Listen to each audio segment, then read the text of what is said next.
Welcome back. Good afternoon. If you're just joining us online or in the room, you are here for the second Humanitarian Forum at the Center for Strategic and International Studies, and we're so glad you're here. Hope you had a good lunch, you could stretch your legs, get more caffeine if needed, and also hope you networked, maybe introduce yourself to a new person or continued conversations or gave some thoughts on the panel and other discussions that we had this morning. So just a quick reminder, in this room, we're now doing breakout panels, right? So these are those country-specific conversations we talked about first thing this morning. In this room, we have a conversation on humanitarian assistance amid great power competition in Syria, led by the very capable John Alterman, a senior vice president here at CSIS and director of the Middle East program. Next door, we have a conversation on aiding Afghanistan under Taliban control that will be led by Catherine Bliss, who's a senior fellow and director with the Global Health Policy Center. We hope you enjoy, we hope you stay engaged, and we'll see you at the coffee break afterwards. John, over to you. Thank you very much, Kimberly, and thank you all for coming. I'm John Alterman, Senior Vice President, the Brzezinski Chair in Global Security and Geostrategy, and the Director of the Middle East Program. And I'm delighted to be joined today by a really remarkable panel of experts to talk about what I think is a very, very important issue of humanitarian assistance amidst great power competition. And the case study we're going to be looking at with specificity is Syria. Syria has been a battleground for great power competition amidst a really profound humanitarian crisis. About 6.8 million Syrians have been forced out of the country. A similar number have been internally displaced from a pre-war population that was only 25 million people. So about more than half of Syrians have been forced from their homes. Syria's close relationship with Russia and Iran has politicized the humanitarian response, with Russia in particular using its position in international organizations to instrumentalize humanitarian aid to advance its interests and those of its partners. We are fortunate today to have speakers who have spent decades on the ground both administering aid as well as researching, writing, and advocating for humanitarian aid provision in Syria. We begin our conversation today with a one-on-one discussion with Ambassador David Satterfield. David is now the director of Rice University's Baker Institute for Public Policy. He came to that position after more than 40 years as one of America's most accomplished diplomats, largely focusing on the Middle East and adjacent areas. He served as the U.S. ambassador to Turkey, the U.S. ambassador to Lebanon, and for 2 years as the acting assistant secretary of state for Near Eastern Affairs. He was also the Director General of the Multinational Force and Observers, the peacekeeping force in Sinai that helped secure Israeli-Egyptian peace. David has other business in Houston today that will take him away from us shortly, but we're grateful for an opportunity to listen to a bit of his wisdom before he has to go. David, thank you very much for joining us today. Thank you very much, John. It's my pleasure to be with you. I only apologize for the need to depart a bit earlier than I otherwise would have hoped, but delighted to be part of this important discussion. So you have looked at the humanitarian problem in Syria, both from a Washington perspective and the perspective in Ankara. You have seen the problem of getting international support for pure humanitarian assistance because of the problems in the UN. How should we think about structures to get around the problem of instrumentalizing support? The Multinational Force and Observers, of course, was created to get around a Russian veto in the UN. Do we need to be thinking about some other structure than UN Security Council clearance? Sure. John, to pull the lens back a bit, let's examine why we are, as an international humanitarian community, where we are with respect to the cross-border humanitarian assistance administered at present under the 6-month mandate of UNSCR 2642, which mandate will require a new resolution to extend on or by January 10th. We are at this place because of Russia. And Russia is at this place for two different reasons, one relating to Syria, the other relating to a far broader challenge involving Russia, Europe, Russia, the United States, Russia, and the world at large. To repeat what I think is well known to everyone here, Russia certainly supports in principle the concept of further validation of the sovereignty of the Assad regime over all Syrian territory, and in principle supports the idea that the groups, opposition groups present in the remaining territorial place where they can operate, Idlib, the enclave with 4.2 million population, ought not to be a place where what Russia would describe as terrorist organizations can continue to function. But those ostensible Syria-related motivations for Russian policy towards the Security Council resolutions that have also authorized cross-border assistance are secondary by far to the much broader Russian strategic interest in holding cards, very powerful cards, vis-a-vis Europe, the West, and implicitly the United States. To review, though, where we are in terms of humanitarian assistance, this has been a success for the international community. The ability under the UN Security Council resolutions of prior years to mobilize a cohesive, effective effort to feed over 4 million people, the vast majority of whom are food dependent on this assistance, is exceptional. It is a near seamless meshing of different UN organizations, NGOs, operating out now of a single coordinating hub just on the Turkish side of the Bab al-Hawa crossing point that has allowed that population, those millions, to stay under difficult circumstances, fed and given basic medical care. That's the positive news. This has been an extraordinary effort by a very large humanitarian community. But that effort has been threatened over the course of the last 4 years by implicit or more than implicit Russian threats to veto the Security Council resolution authorizing that assistance to continue. What would be the consequence were Russia to actually pull the trigger on this, to veto the resolution? The international community, governments, aid organizations, NGOs, have been working intensely, particularly over the course of the last 3 years, in anticipation of just such a Russian decision. They have examined in detail what alternate arrangements might be possible to provide humanitarian assistance, particularly food assistance, into the Idlib enclave. I have to tell you that all of those consultations have led to a common judgment that were the UN Security Council resolution to be vetoed by Russia, not extended, that it would only be possible for the international humanitarian community to provide something in the range of 35% of the current level of food assistance into Idlib. Why is that the case? It's the case because two reasons. First, the coordination mechanisms that exist right now through a variety of UN specialized agencies are quite extensive and extraordinary. To reproduce them would not be possible. Individual NGOs, individual international governments could not, by their own judgments, having had these years to review it, replicate the coordinating structures the UN has. But that is not the most important factor. The most important factor is that minus the international legitimacy of a Security Council resolution, many of the entities participating in this effort would no longer, by their own internal requirements, including security-related requirements, be able to continue to join in the effort.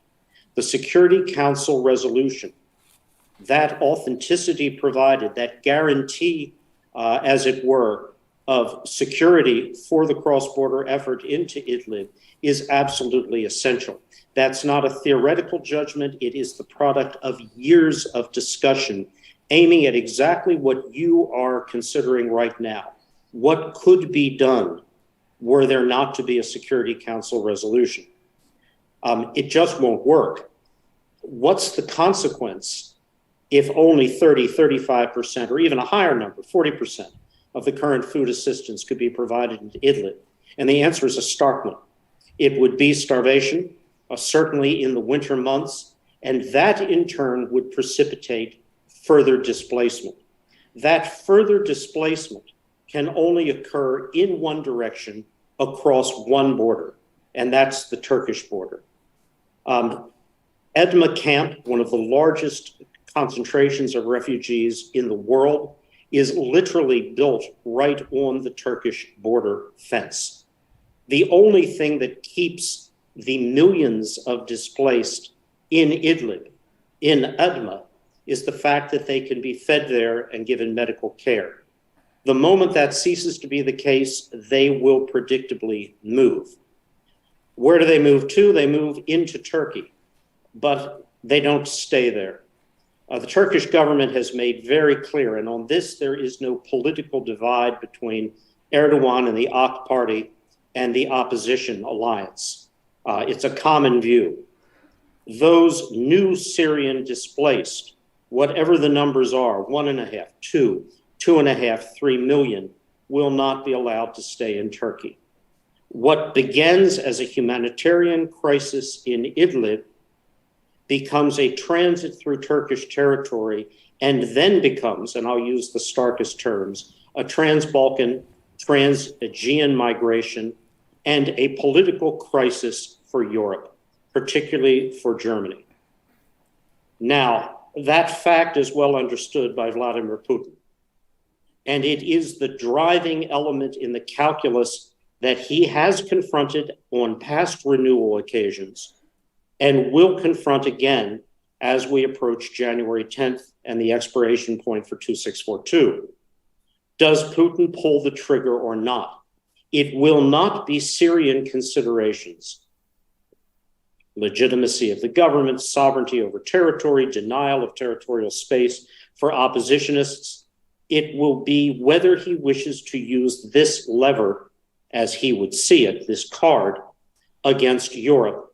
And now, post-February, in the context of European, EU, NATO support for the campaign against Russian forces in the Ukraine, a new element that has been added to an already extremely tense, extremely difficult policy mix. I cannot tell you, I don't know anyone who could, whether Putin's calculus in January will involve the trigger or not on vetoing extension or simply not renewing the cross-border resolution. It would be the final bridge Russia could burn with Europe. Explosions on pipelines, cold winters, and the prospect of another cold winter in late 2023, 2024, as the fighting continues, if it continues. Those have been powerful messages to Europe. This one, releasing millions of displaced into Europe, would be the most dramatic step Putin could take. And it would have profound political consequences for many European states, notably Germany. Does he do it? Does he not? We can't say. What we can say, though, is that in trying to determine what is the best course to follow, obviously, the humanitarian community, public, private, governments, NGO, need to consider focusing upon what alternatives they can muster. But those alternatives cannot accommodate the delivery of assistance minus a resolution necessary to avoid an almost certain displacement of population out of Idlib into Turkey, through Turkey, into Europe. That's the reality we, our European partners, face, and it's the reality Putin knows all too well and has to contemplate for his own decisions, which will have to take place over the next 60 days. So, David, if I could draw on your years of diplomatic experience, as you look at a broader U.S.-Russia conflict, does Syria represent an opportunity, or is Syria merely an afterthought, collateral damage to a broader bilateral relationship? Syria's collateral damage to a broader bilateral relationship. The humanitarian suffering, which is profound in Syria, is obviously a matter of considerable concern for the US government, for all of our partner governments. The prospect of further destabilization, radicalization in Syria, projection of a radical threat from Syria, that's also a concern, including, interestingly enough, a concern for Russia itself. One of the original motivations for Putin's move in 2015 to intervene in the Syrian conflict, beyond the validation of great Russia and its ability to stand up to the international community, to normal concepts of rule of law, rule of order, and show what Russia could do for its partners, was accompanied by a Russian concern that further fitna, as you will, in Syria would only result in the generation of terrorist threat against Russia itself. That's matched by a parallel Putin absolute visceral conviction that we in the West, in fact, the world in general, not just the West, Arabs, non-Arabs, East, West, North, and South, are absolutely nuts. In our quixotic pursuits of democratization in non-democratic societies, we have unleashed chaos, disorder, and radicalization, which threatens Russia.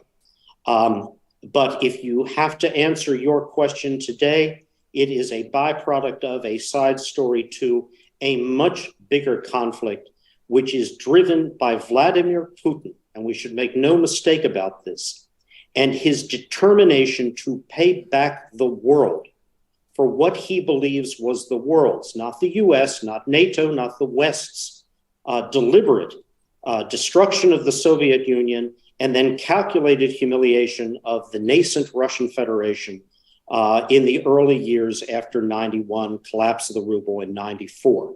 He will show us who is stronger.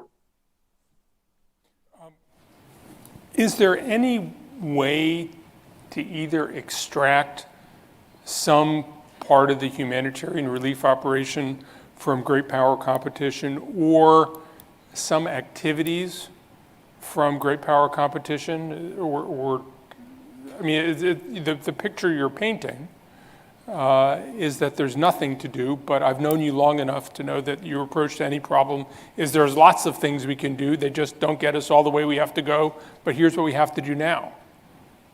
The thing that we had been doing, and I speak in my past role in the government, and the thing that I know is being done now, is all possible preparation to increase that percentage of humanitarian assistance that could be managed, particularly into Idlib, were there not to be a Security Council resolution.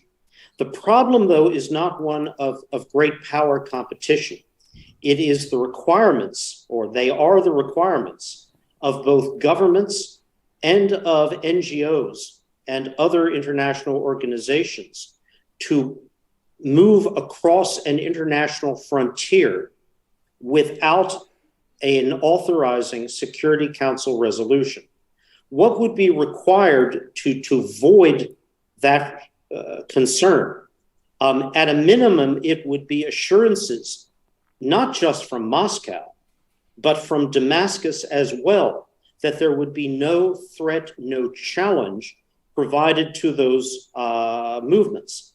That is, and I will be as blunt as I can, an impossible goal. Russia is, if it does, going to veto the resolution because it doesn't want the aid moving. It wants to precipitate the crisis for Europe. The Damascus government, the Assad regime, has zero interest in the world in doing anything other than seeing the migration out of Syria of a further portion of its population. This has been the great paradox and one of the greatest tragedies of the Syrian war is that you have a government that doesn't wish to contain that population.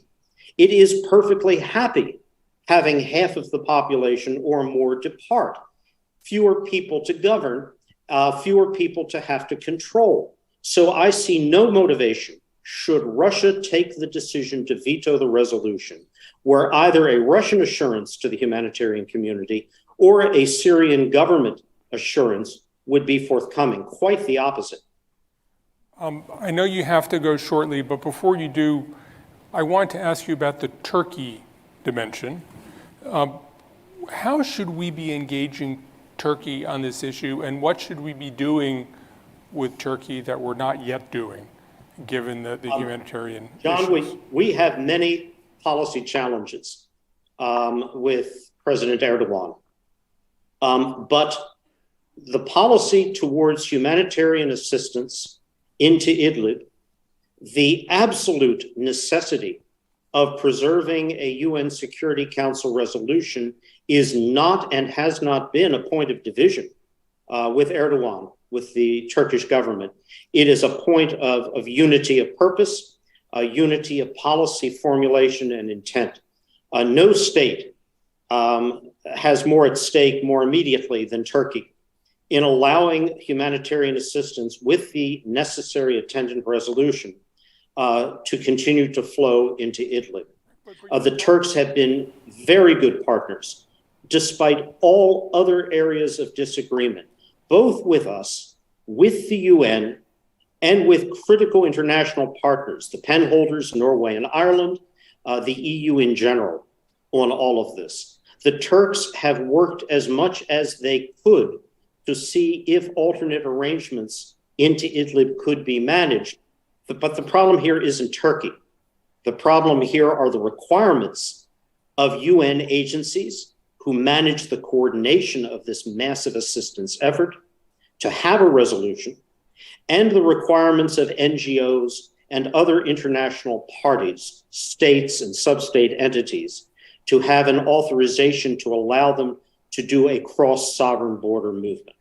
But the Turks are not the problem here. The Turks have been assets throughout because they've got a lot at stake. But looking forward, you talked about the importance of preparing alternatives in the event that the resolution gets vetoed. If that happens, what will we need to do with Turkey we haven't already done?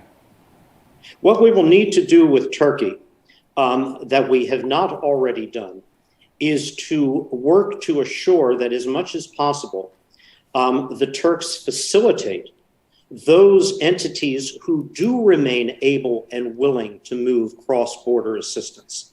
As I said, we think somewhere in the vicinity of a third of current assistance levels, perhaps slightly more, could indeed be sustained.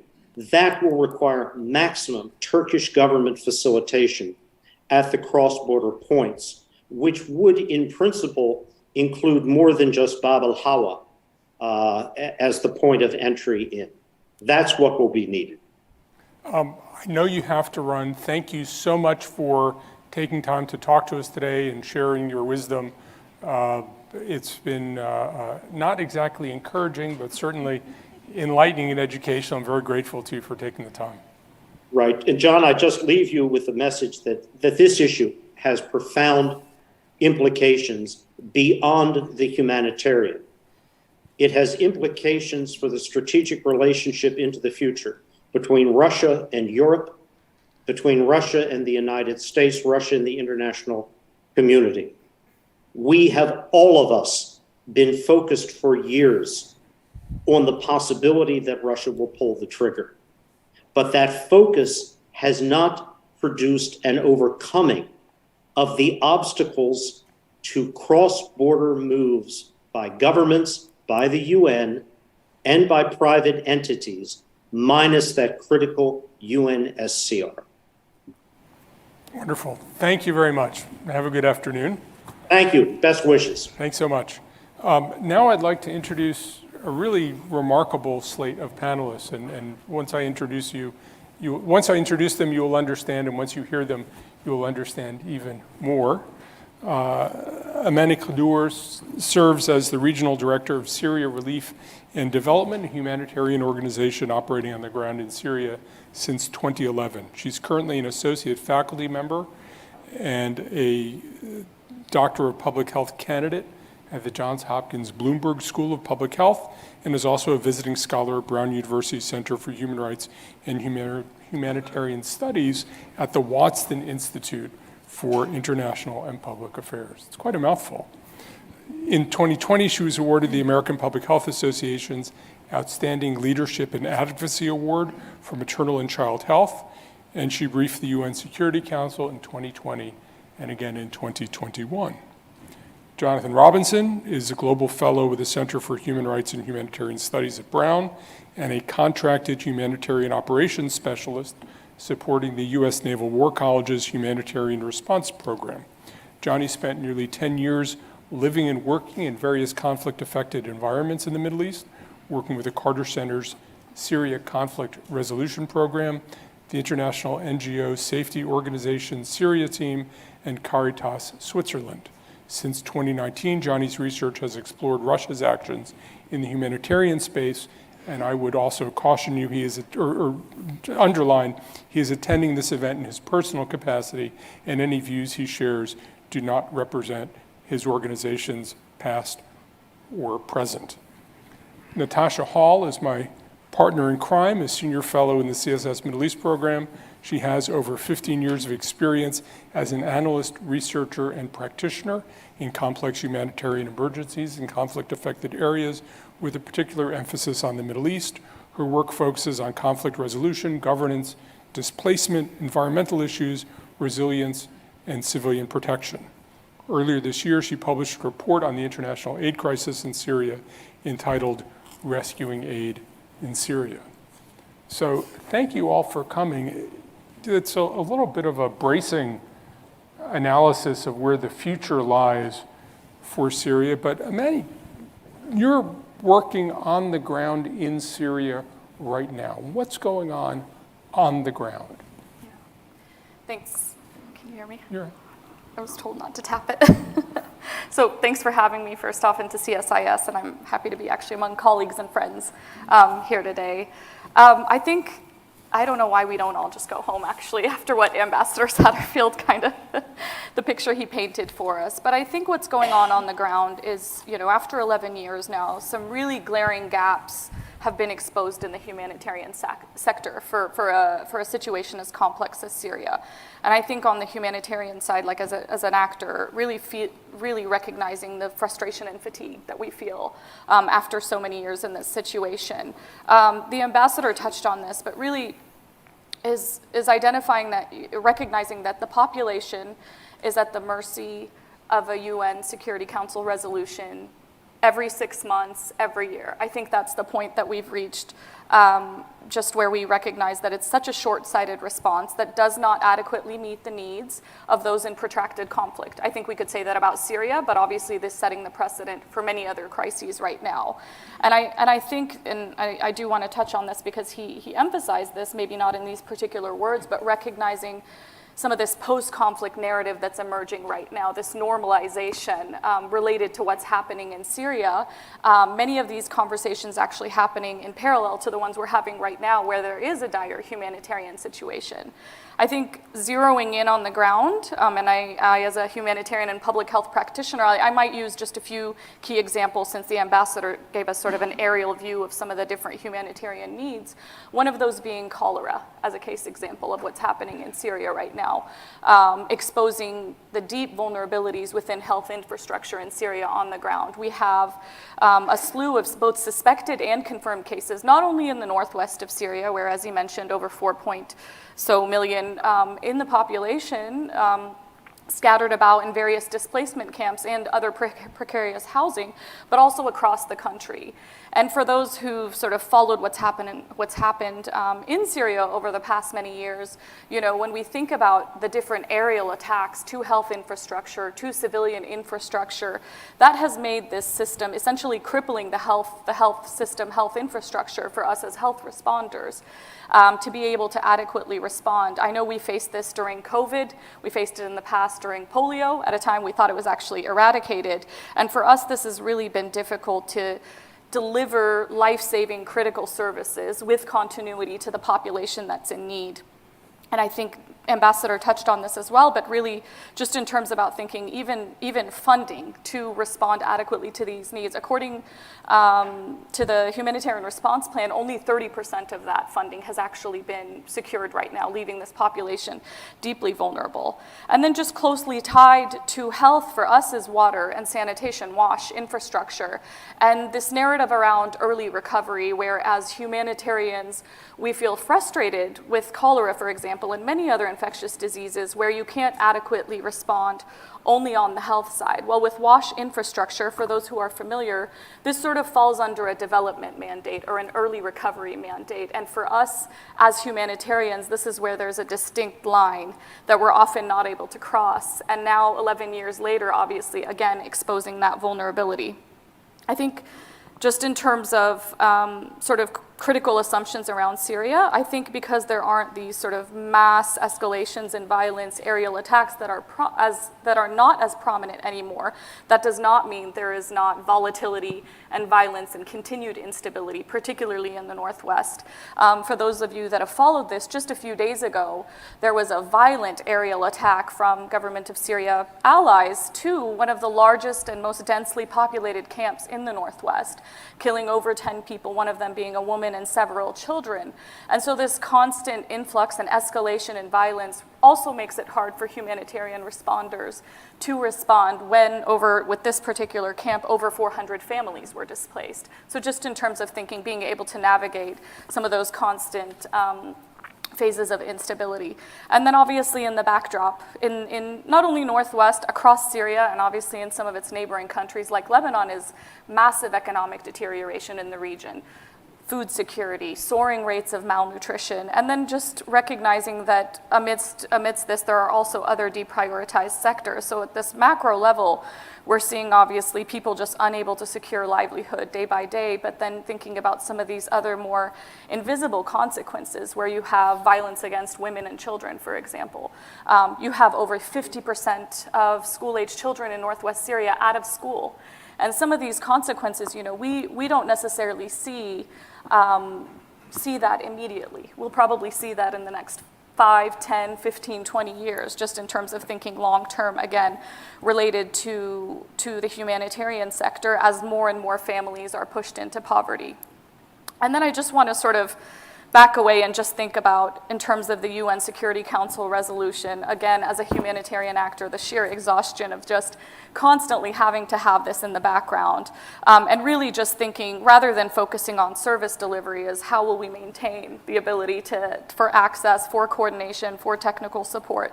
Just in terms of thinking of the UN mechanism as what might only be feasible or possible through the UN, and certain activities that are 100% UN-led at this particular time for us from a health standpoint, is vaccines, for example. COVID, cholera, vaccines for children, and then other elements like insulin, anesthesiology drugs for surgeries, and other kits that are essential for us in terms of the clinical management of rape, for example, for sexual violence and survivors of that. So just in terms of thinking about that. And then the other two streams that are quite important for us really is the coordination piece tied closely to access and negotiation. And as a humanitarian agency for us, we absolutely need sort of that interlocutor, that buffer, because as humanitarian organizations, I think we're already exposed to enough scrutiny in terms of operating in this highly dynamic context, and risk mitigation and aid diversion in particular take an inordinate amount of our time away from our service delivery. So I think without that sort of UN support, UN cover, we do lose some elements of that legitimacy and credibility. And I think just this is something I'm very passionate about, and Natasha knows because we've worked on this together, is really these crushing bureaucratic impediments for humanitarian actors on the ground that are constantly scrutinized for some of these elements. And then I just want to stop there because I know Johnny and Natasha are going to touch on some of these, but really is just, so many of this, so much of the contingency planning around the cross-border resolution every single year. I think this is going to set a precedent, and despite however much innovation and creativity we've come up with as humanitarian actors, there's only so much we can do when these are our parameters in sort of the larger elements at play in Syria. Thank you. Thank you. Johnny, you spent a lot of time looking at how the Russians deliver aid, looking at ways the Russians shape aid. We've heard about a really profound set of humanitarian needs. What's the Russian approach to those needs been in Syria? Yeah, great. Thank you, and thanks for having me here. I think before I look at the approach in Syria, it's important to take a step back and really unpack how Russia frames humanitarian assistance in general, because it is different to how we all commonly would understand it. First off, it's young in its understanding. Its first ever regulation governing foreign humanitarian assistance, as it calls it, was in 2000. Its first policy was in 2007. And if you compare that, say, to the US with the Foreign Assistance Act of 1961, you really see that difference. So it's very young in its understanding. Also, when you read different government documents, commentators, and look at websites of Russian entities that have delivered aid in Syria, you see that Russia has wider notions of what humanitarian aid is. It encompasses humanitarian aid as we see it, that narrow definition of saving lives, alleviating suffering to a certain extent. Also disaster relief after natural disasters, but also peacekeeping. The main aid implementer in Syria is by the Russian Center for Reconciliation and Conflicting Sides. That was set up as a peacekeeping conflict resolution thing, according to Russia's perspectives. And then the final element that certainly Russia considers humanitarian is cultural diplomacy or political diplomacy, and that's things like academic exchanges, music exchanges, building statues, this kind of thing is considered humanitarian. That's a long-standing Soviet legacy from there. And Yevgeny Primakov, the former head of the Russian humanitarian mission, even acknowledged this in an interview in 2019, saying that for many Russians, humanitarianism is more considered within the sphere or realm of culture than it is anything else. So very different, wider views than our narrow definitions. And then when you start getting down into the policies, you start seeing Russia explicitly stating foreign humanitarian assistance, as they see it, that wider view, is an explicit soft power tool for them to achieve their objectives. They state this in a 2016 policy. It's very clear. And they use it very much they state that they're using it to boost their image as a credible actor in the world, as well as promote cooperation with their allies.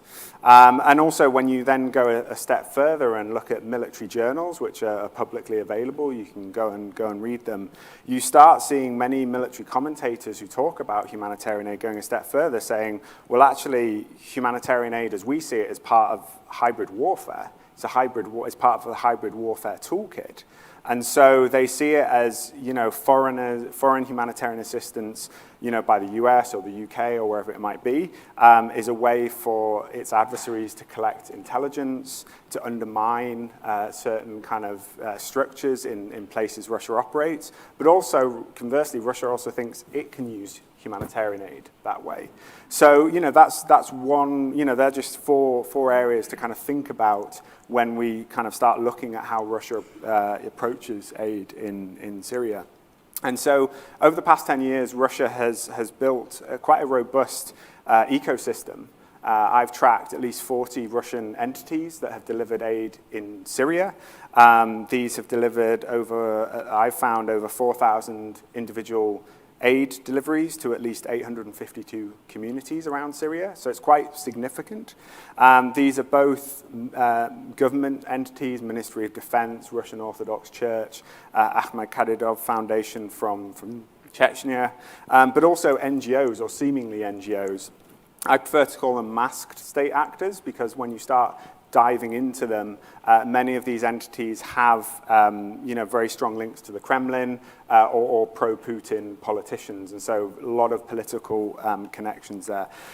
This system is self-sustaining. Those entities that I mentioned really support the rest of that ecosystem. So it doesn't have to rely on outside donors or other UN to help it with its aid deliveries. And all of this sets up this system to be insulated from outside influence. It doesn't need to coordinate with the UN in Syria. It doesn't attend cluster meetings, for example, in Damascus. And it often, doesn't need to follow the same rules as the rest of the international community in Damascus. It doesn't have to register. It doesn't have to operate with a local partner, for example. They can kind of go where they want. And I argue this quietly competes with the UN.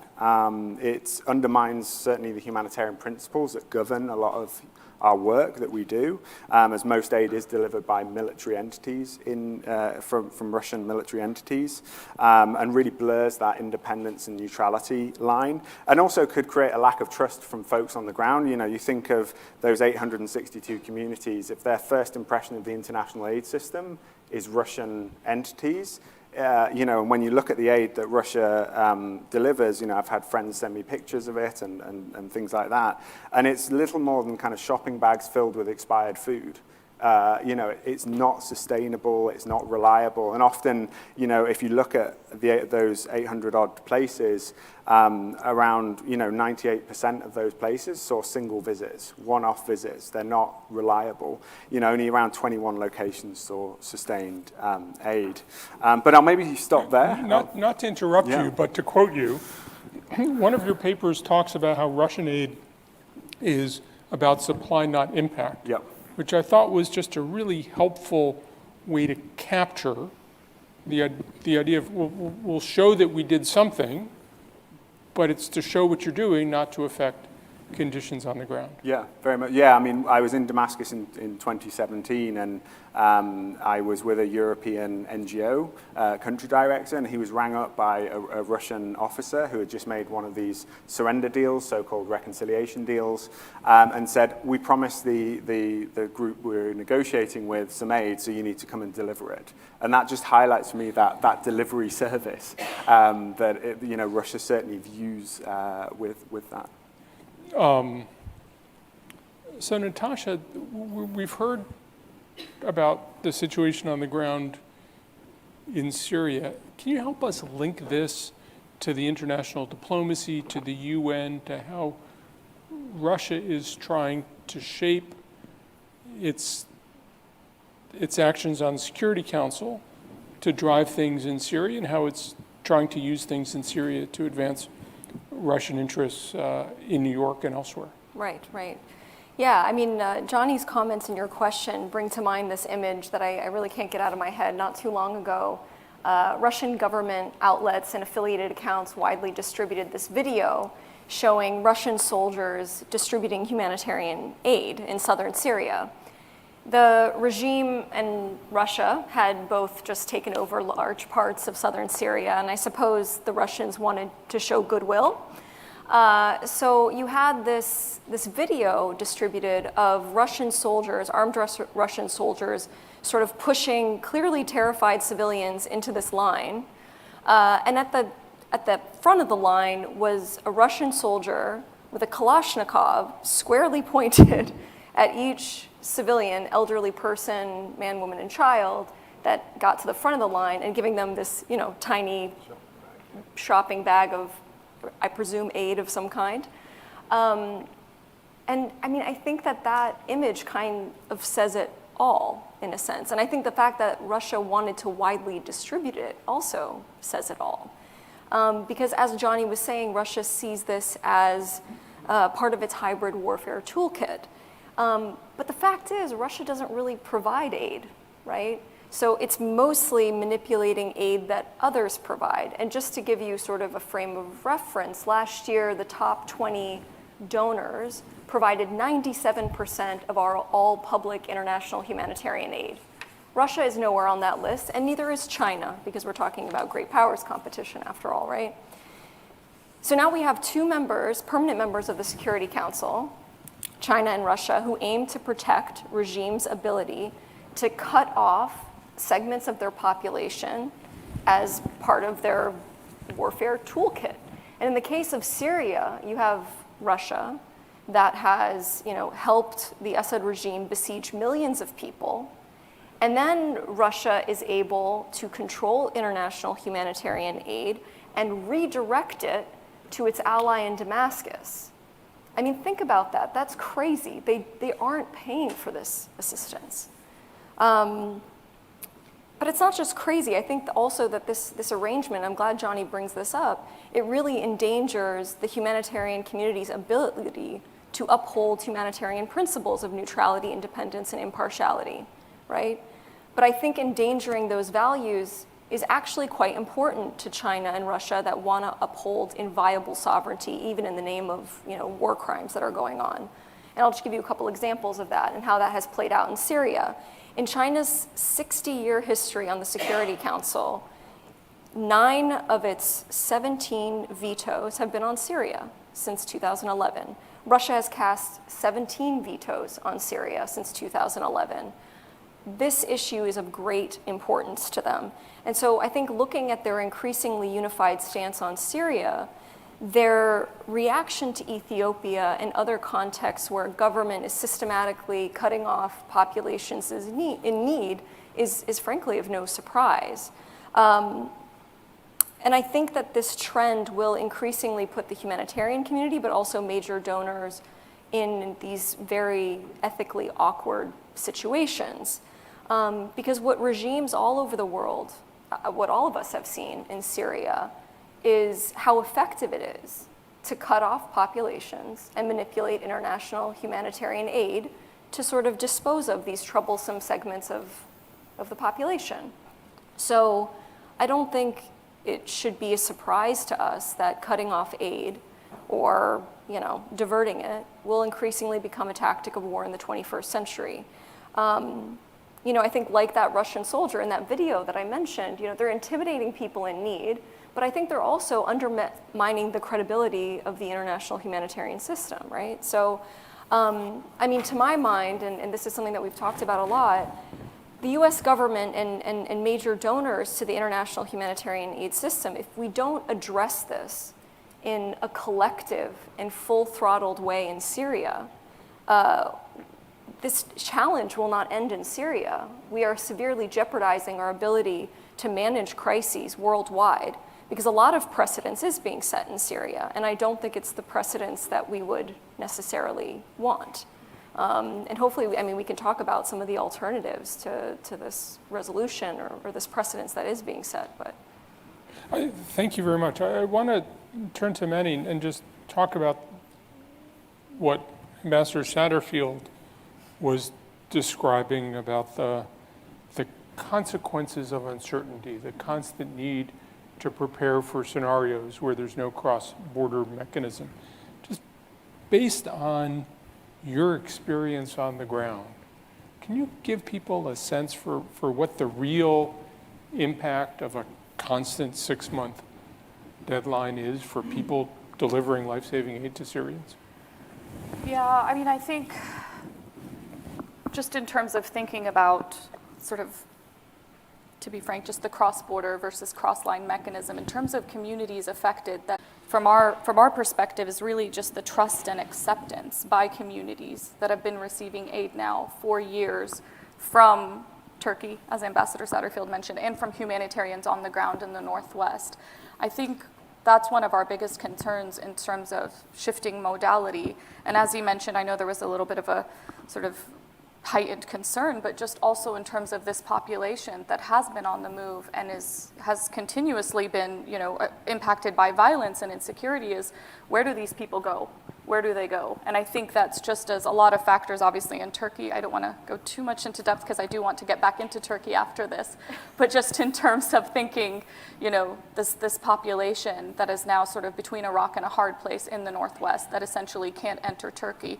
And also a lot of the threats of actual Syrians in Turkey now being threatened to be returned because of, again, this normalization, this post-conflict narrative, this safe return sort of element. But for us, I think it's really just the scale of the needs. We're not in this pre-2014 era where the UN Security Council resolution sort of is not this well-oiled machine. At this point right now, we're talking about scale in terms of massive needs that have increased since that time and continue to increase. I think since last year's humanitarian needs overview, there's an additional 1 million people that need humanitarian aid, since over 90%, I think, of the population in Syria is unemployed right now.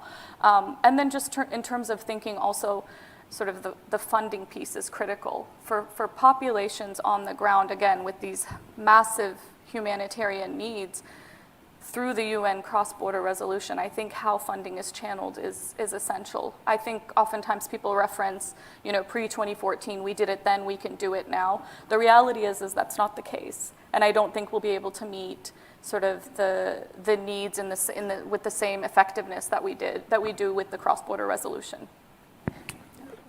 Johnny, you talked about the Russians instrumentalizing aid. Can you give us a clearer sense of the way the Russians are, how you see the Russians instrumentalizing aid, both in areas controlled by the Damascus government and in areas like Amani's working in the northwest, the northeast, areas that are beyond the control of the central government of Syria?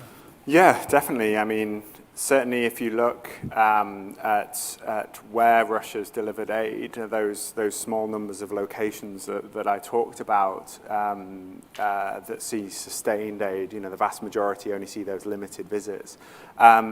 You see Russia playing that out. In Deir ez-Zor, for example, in the Al Salhiyah district, a quite high proportion of Russia's aid went there, and the Al Salhiyah district was the crossing point between the US-backed Syrian Democratic Forces, northeast Syria, and the government of Syria held kind of eastern areas around Deir ez-Zor and Tadmor and things. And so, while the fight was happening down to Baghouz, to get rid of the last ISIS pocket, it was very hard for humanitarians on the northern bank there to operate and follow that down. On the other side, Russia was setting up aid stations and really using it to project their influence to people to say, hey, we care, we want to help you. And people are, speaking to humanitarians on the ground, there were people crossing the river to receive that aid. But it's problematic because it's not sustained. It's not with the vulnerable people in mind. It's to score those political points. And just to add on to your comment, if that's all right, I've seen an emboldening of Russia since Ukraine has started. So we've talked about the active undermining of, the humanitarian principles and creating a lack of trust. When we look at Russia's aid activities in Ukraine, for example, they've actively set up their own humanitarian coordination centers. So they don't work through UN OCHA. These are set up by the United Party, a political party in Russia. So you've got the state still controlling that, and that's actively competing with the UN now. It's not just ad hoc like it was in Syria. And then also, it's even more blurring lines of neutrality and independence. I'm seeing those civilian entities deliver aid in military uniform. They'll dress up in military uniform and go to front lines. In some cases, I've found cases where they're delivering ammunition and drones and night vision goggles to troops on the front line as civilian, so-called humanitarian actors, and also delivering a lot of just general food and medicine to troops on the front line as well, so being that force multiplier, if you will. So really problematic actions there that I think Syria set a precedent for, that they're now emboldened to do that. And, I think, we're seeing how it influences Russia's thinking on this. I think according to their own notions and policies, they think they're doing a good job. We're achieving our policies. It's not about saving lives and alleviating suffering. It's about achieving those foreign policy objectives. And I think they think they're succeeding, and they're insulated from critique of that and other things like that. Yeah. So Natasha, this is a very stark image of what's happening on the ground, of Russia's efforts, abetted by China, to undermine what has been a humanitarian system that evolved over decades. How would you make a case a strategic case for the importance of preserving a humanitarian system. If you're speaking to people not necessarily in this room who are committed to a humanitarian agenda, but to people who need to be persuaded that a humanitarian agenda needs to be a strategic priority, how would you make that case? Yeah, I mean, I think that we are increasingly seeing protracted conflicts all over the world. And, you know, frankly, from the perspective of great powers competition, if you look at what China and Russia are doing, you know, our ability to manage crises affect us. They affect the United States, they affect Europe quite a bit, because we face the displacement that comes from these crises, frankly, and we're also paying for the vast majority of aid, which is dwindling by the second, as Amani was pointing out, because we're seeing emerging crises all over the world. In Ethiopia and Ukraine, DRC is woefully underfunded. But it's not China and Russia that suffer the burden from that. And they know that, right? So I think that, you know, we need to understand, and this is why I'm so glad that Johnny is here, humanitarian aid from their perspective. Because I think, you know, we've built this huge international humanitarian aid system, and frankly, in this unipolar world that has emerged after the Cold War, I don't want to say we've gotten lazy, but we haven't really thought about what this multipolar system that is emerging is going to, how that's going to affect an international humanitarian aid system that we're primarily funding, right? And that we are primarily sort of indebted to, in a sense. So, I mean, I would say quite simply that if we do not resolve this challenge, or at least confront it, like I said, in a collective and full-throttled way when it comes to Syria, we will see this crisis come up again and again and again, because much like the Assad regime, I think Russia has seen, oh, this is a great way of doing things. We're going to undermine the way that the international humanitarian aid system works, allow, you know, sort of protect these regimes that we actually want really close relationships with on the diplomatic and economic scene, protect their ability to cut off aid populations, undermine US diplomacy in Syria and Ethiopia across the Sahel, and we've seen this play out over just the past couple of years.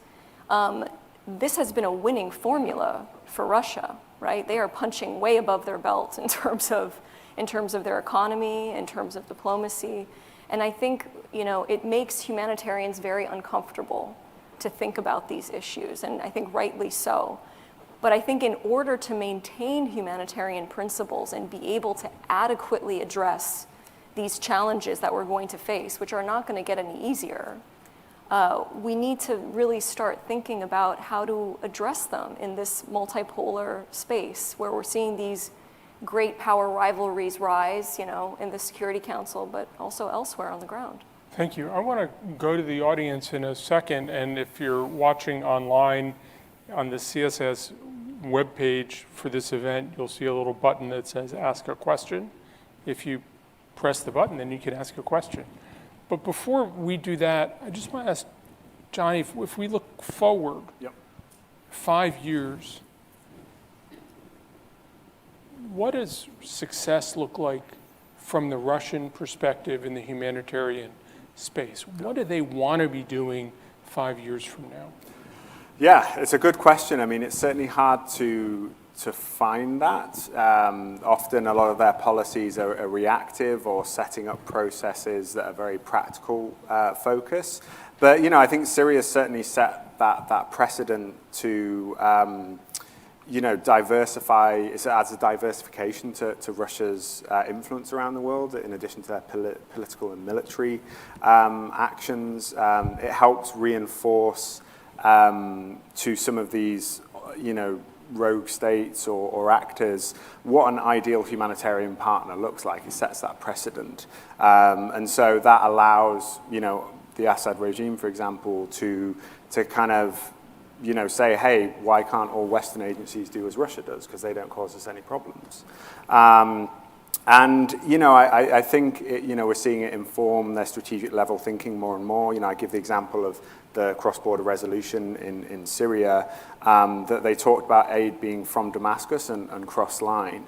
And this is their experience in Syria, in Ukraine, in Nagorno-Karabakh, in Georgia, that they focus on a small select of urban areas that are often on these key frontiers between fighting sides of Deir ez-Zor, Salhia, Abu Dhuhr, in Aleppo, Eastern Ghouta. I could go on. And so they use this ground experience to help inform some of that. But I think the ultimate goal is to continue siloing off their ecosystem from the rest of the community, and so they can then plug and play some of these ecosystems in future conflicts or areas that are forgotten about by the US or in between US and someone else. And so we've seen Russia set up centers in Serbia, for example, and really kind of increase their influence there. A poll was done in 2020 asking Serbians who gives most foreign aid to Serbia, and the results that came back was China, Russia, and the EU, when in reality it's overwhelmingly the EU. So I think when you start getting disinformation campaigns and things like that with this, it becomes quite a potent, powerful tool indeed. So not a positive outlook, I'm afraid. If there are any questions in the room? Seeing none. The United States is increasingly focused on a war in the Ukraine, which has no shortage of humanitarian assistance.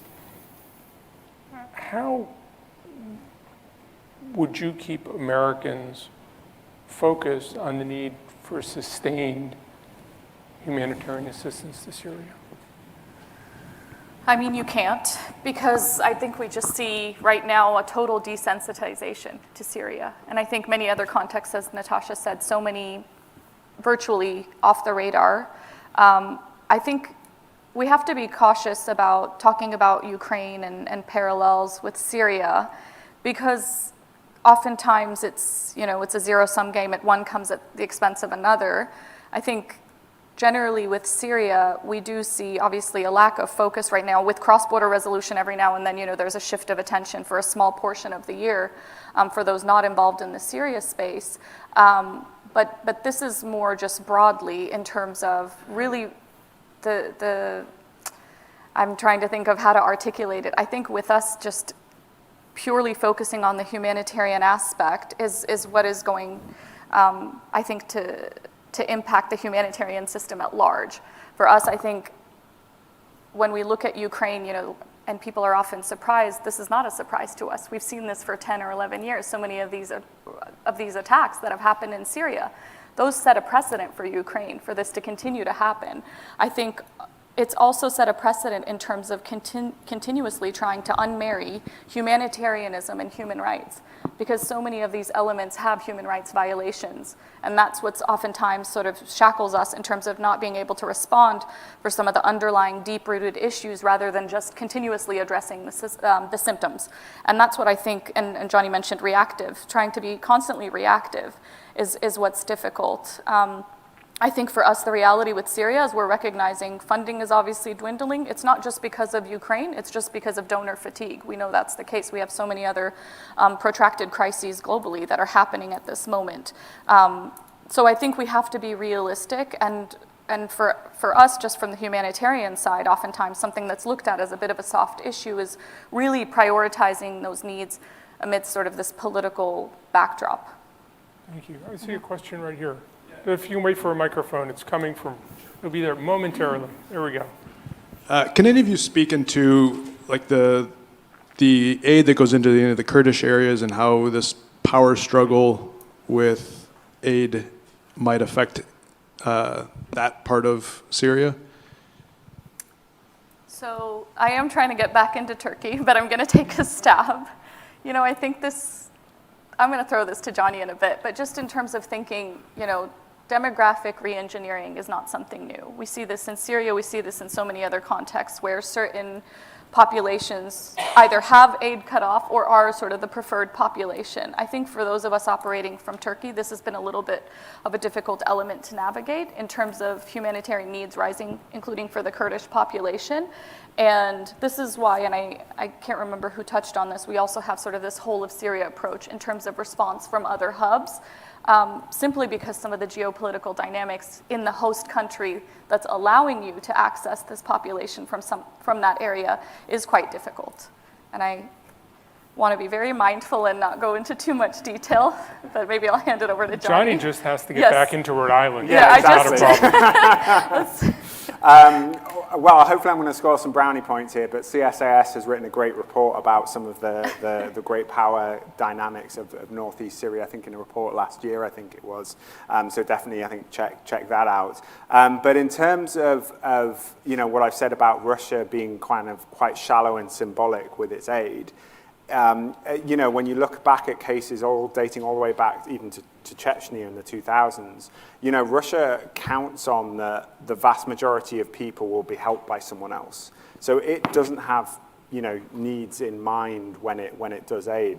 And so in Northeast Syria, Russia can just carry on the same way it has in government areas, just doing token aid efforts, trying to show its profile that it's around and diversifying from its military and political power.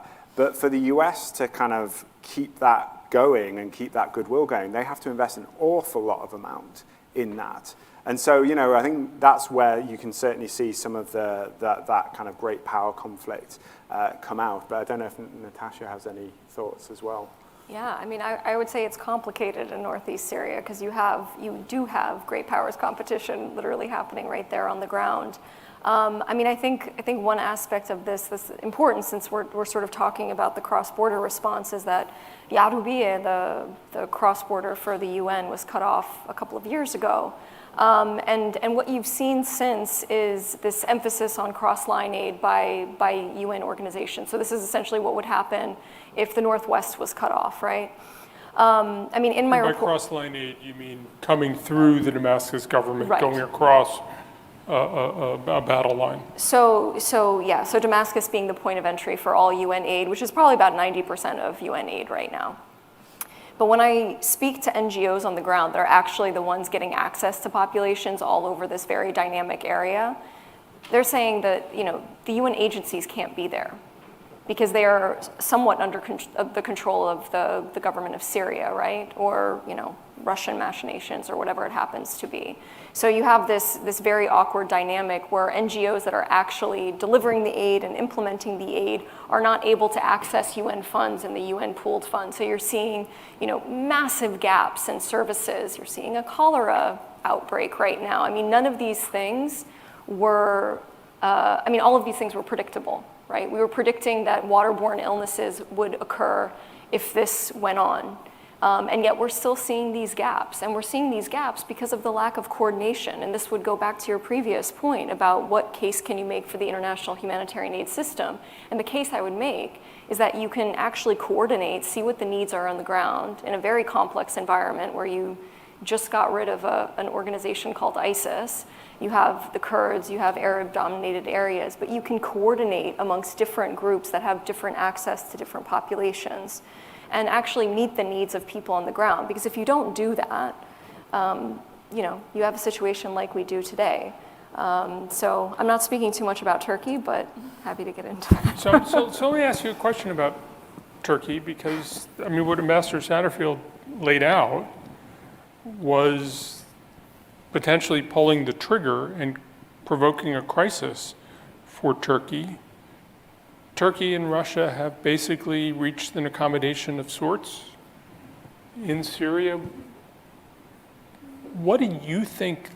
You've been to Eastern Turkey. You often live in Eastern Turkey.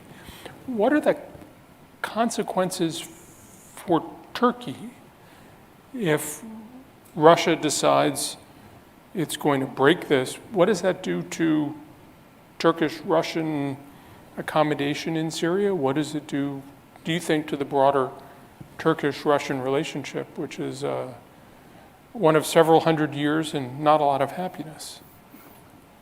I would answer that question in two parts. The first thing I would say, because the ambassador didn't speak to this, but I think that, I've been working, or I had been working on the ground in Turkey since 2015. So this was sort of just prior to a coup attempt on President Erdogan, which then provoked quite a mass exodus, I would say, of NGO workers and humanitarian workers, because the Turkish government, like many governments, I think, are suspicious, frankly, of international humanitarian workers. They see us as, sort of spies or agents or whatever. I can say this because I will go back to Turkey, but it'll be fine. I won't live there. So, I think that there was this component of their response that is needed if there is to be a veto of the cross-border response, and that is to greatly facilitate, much more than it is today, the NGO presence, because all of this will fall to NGOs, and I'm still hearing from NGOs that it's difficult to get visas. It's, even for UN officials, high-level UN officials, they aren't fully facilitating that in a way that they could be, given all of the various impediments that we've spoken to about a contingency plan and that the ambassador spoke to. So that's one aspect that can happen. But I do think that, there is this kind of bromance between Putin and Erdogan, which has resulted in somewhat of a stalemate in the Northwest. So I think the Russians acknowledge the concerns of Turkey and sort of the pressure that they would face on their northern border. So it really depends on how secure Turkey feels on its northern border to be able to contain a humanitarian crisis or the displacement that might occur should there be a veto of this UN Security Council resolution mandate. So I think that there's a little bit there. And I have seen the Turks and the Turkish government use their conduit of, I guess, nicer diplomacy with the Russians to advocate and prioritize the extension of the cross-border response. And I think we've sort of gotten past this issue that I think that the Turks for a long time were sort of hoping that the international community would give them the money and then they would control the humanitarian response. I think we've gotten past that, but I think that's still sort of an inkling in the Turkish government's mind that, well, worst case scenario, we'll just control the entire humanitarian response into northwest Syria, which then you get into some of the issues that Johnny was talking about in terms of issues with the humanitarian principles there. Do you think that a Russian veto would be a nuclear option with regard to the Russian-Turkish relationship over Syria? I think that's the question, frankly. I think that Russia to date has been adequately negotiating for concessions that it wants, right? Because I think it's okay, frankly, with the cross-border response, as long as it can keep getting what it wants, as long as it can hold it over the international community's head. Because now every 6 months, everyone has to talk to Russia, right? And that's exactly where Putin and Lavrov want to be. They want to be at the table. And this gets them at the table, which is even more powerful given how the invasion of Ukraine has been going. So, I mean, to your point about it being a nuclear option, I think that depends also on how Turkish elections go next year. But I think that any administration, any Turkish administration will quickly realize that it is a nuclear option for them. The question is whether they'll realize it too late, I think. I wish I could say that this panel has been an upper, but it's certainly given me a lot that I feel I need to think about. I am grateful to our remarkable panelists. I'm grateful to the Humanitarian Agenda and USAID. I'm grateful to you for your attention and your interest.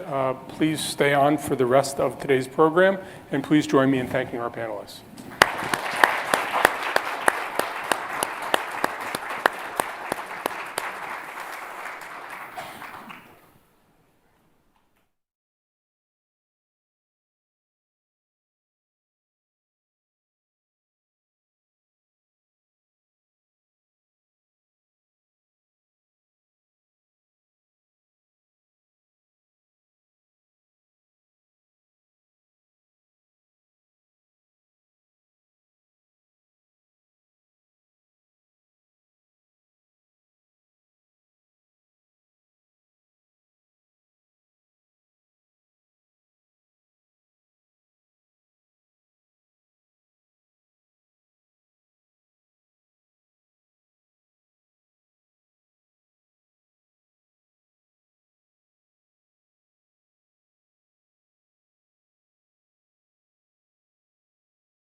Good afternoon, everyone, and welcome to this session of the Washington Humanitarian Forum. My name is Mvemba Pezo Dizolele. I'm the Senior Fellow and Director of the Africa Program here at the Center. We are excited to be able to share with you in this discussion on redefining trust in aid in the Democratic Republic of Congo. The DRC has been at the front pages, on the front pages and the front lines, and at the intersection of conflict, peacekeeping, humanitarian aid, and development. Recently, with the resurgence of the M23 rebel movement in North Kivu, we've seen that these issues that are relevant to this space have come back to the fore. The United Nations have a large, if not the largest, peacekeeping mission in the DRC. That mission has run into trouble over and over again, particularly because the civilian populations in the region feel that they've been underperforming. And this is a problem because it raises a number of questions. Is the mission adequate? Is the paradigm the right paradigm that we need for these kind of situations? Recently, the Secretary General Antonio Guterres, speaking to a French TV station, had considered that the M23 was better equipped than the UN peacekeeping forces in the DRC. That raises a number of questions. How can a rebel movement be better equipped than the force that represents the entire world? Who's arming them? Rwanda said they're not arming them. Uganda said no. UN experts, the group of UN experts report said Rwanda is arming them. If Rwanda is arming them, then there's a problem because Rwanda is a troop contributing country and is very proud of its record in contributing troops. Be that as it may, it raises another question. Where is the Congolese army? Why is it that a country as rich as the DRC has been unable to protect its own civilians? As far as the civilians are concerned, it doesn't make any difference. If you are not being protected, you're not being protected. If you are being protected, it doesn't matter who's protecting you. Anybody who protects you is your friend. But as we know, the DRC now has close to 6 million internally displaced people. It's about 10% of the world, the population of internally displaced people in the world. That is unacceptable. That intersection there has created a big gap, a trust deficit, I'll call it, between the UN. We've seen civilian population protest and riot. We saw this up north when they protested and burned down the Ebola treatment center. We saw it recently again when they literally came head-to-head with UN peacekeepers, and this latter actually opened fire on the civilian population. Where does this leave us? If you are working in the development space, if you're working in humanitarian space, and you're dealing with a population that doesn't trust you, how do you cope with that situation? So these are some of the questions that we'll be answering today. We will be joined by a great panel. I'm going to introduce them. First, we have Dr. Joseph Sani, who is the Vice President of the Africa Center at the United States Institute of Peace. Dr. Sani has over 20 years of experience working at the forefront of peace building with civil society, government, businesses, and international organizations, as well as moderating high-level, multi-stakeholder policy and collaborative action at the national level across the continent. The second speaker is Abraham Leno, who is the Executive Director of the Eastern Congo Initiative. As a humanitarian leader, Abraham has led humanitarian efforts in Liberia, South Sudan, Ethiopia, Balochistan in Pakistan, and now the Democratic Republic of Congo. We also joined online by Annie Modi, who is the Executive Director of Afya Mama. It's an organization that deals with women's health. She's committed, the organization is committed to the reproductive health and access to justice for women, as well as leadership development and economic empowerment, legal assistance, and social development of young women in DRC.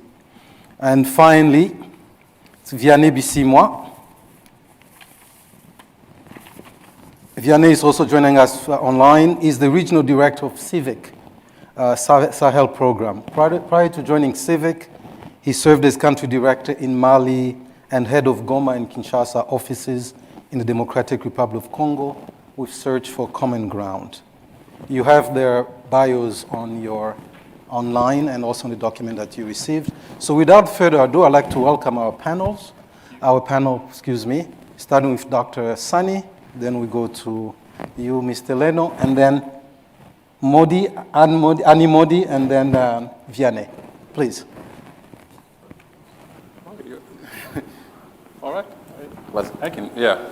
All right, well, thank you very much, and thank you, Vimba, for inviting us here, and we thank you for your time as well as an audience and around the world. I think Vemba has laid a foundation for what a complex issue we're trying to address here, trust. I mean, we all, it's something that we work in our own relationships, in our own families, and now you tie Congo to it, and you tie humanitarian aid and all the conflict issues that are associated with assessing this. So I will start with a disclaimer. 5 minutes of a conversation is never going to be enough, not even an hour and a half, to be able to delve into the complexity of what the Congo conflict, what the humanitarian situation, nor the issues of how we should build trust around MONUSCO. But probably with these few minutes that we have together, we can instigate a conversation that will try to address some of the issues. And I will be speaking from an angle of a person that has lived in Congo for over 10 years, in Eastern Congo, in Goma. I actually went to Congo. So I will start by a story. I went to Congo the day M23, which is a rebel movement now that is also terrorizing Congo, was living for the first time. That was 10 years ago. They were leaving Goma, and I went into Congo. So what I wanted to do was build a social enterprise, and so I wanted to work in healthcare and wanted to accelerate how fast we can deploy healthcare facilities. So I went in with the notion of, I want to build healthcare facilities, and in order to cut cost and time, I decided to bring in prefabricated models of clinics that were developed outside of Congo and tried to import them. So long story short, I brought in the first one with my team and deployed it in a place around Bukavu. The community, as welcoming as we all know the Congolese community, came in celebrating and dances, and everyone was singing. But there was also a very huge concern in their face, and I saw a very concerning environment. So the elders of the community came to me and said, "We want to talk to you, Abraham."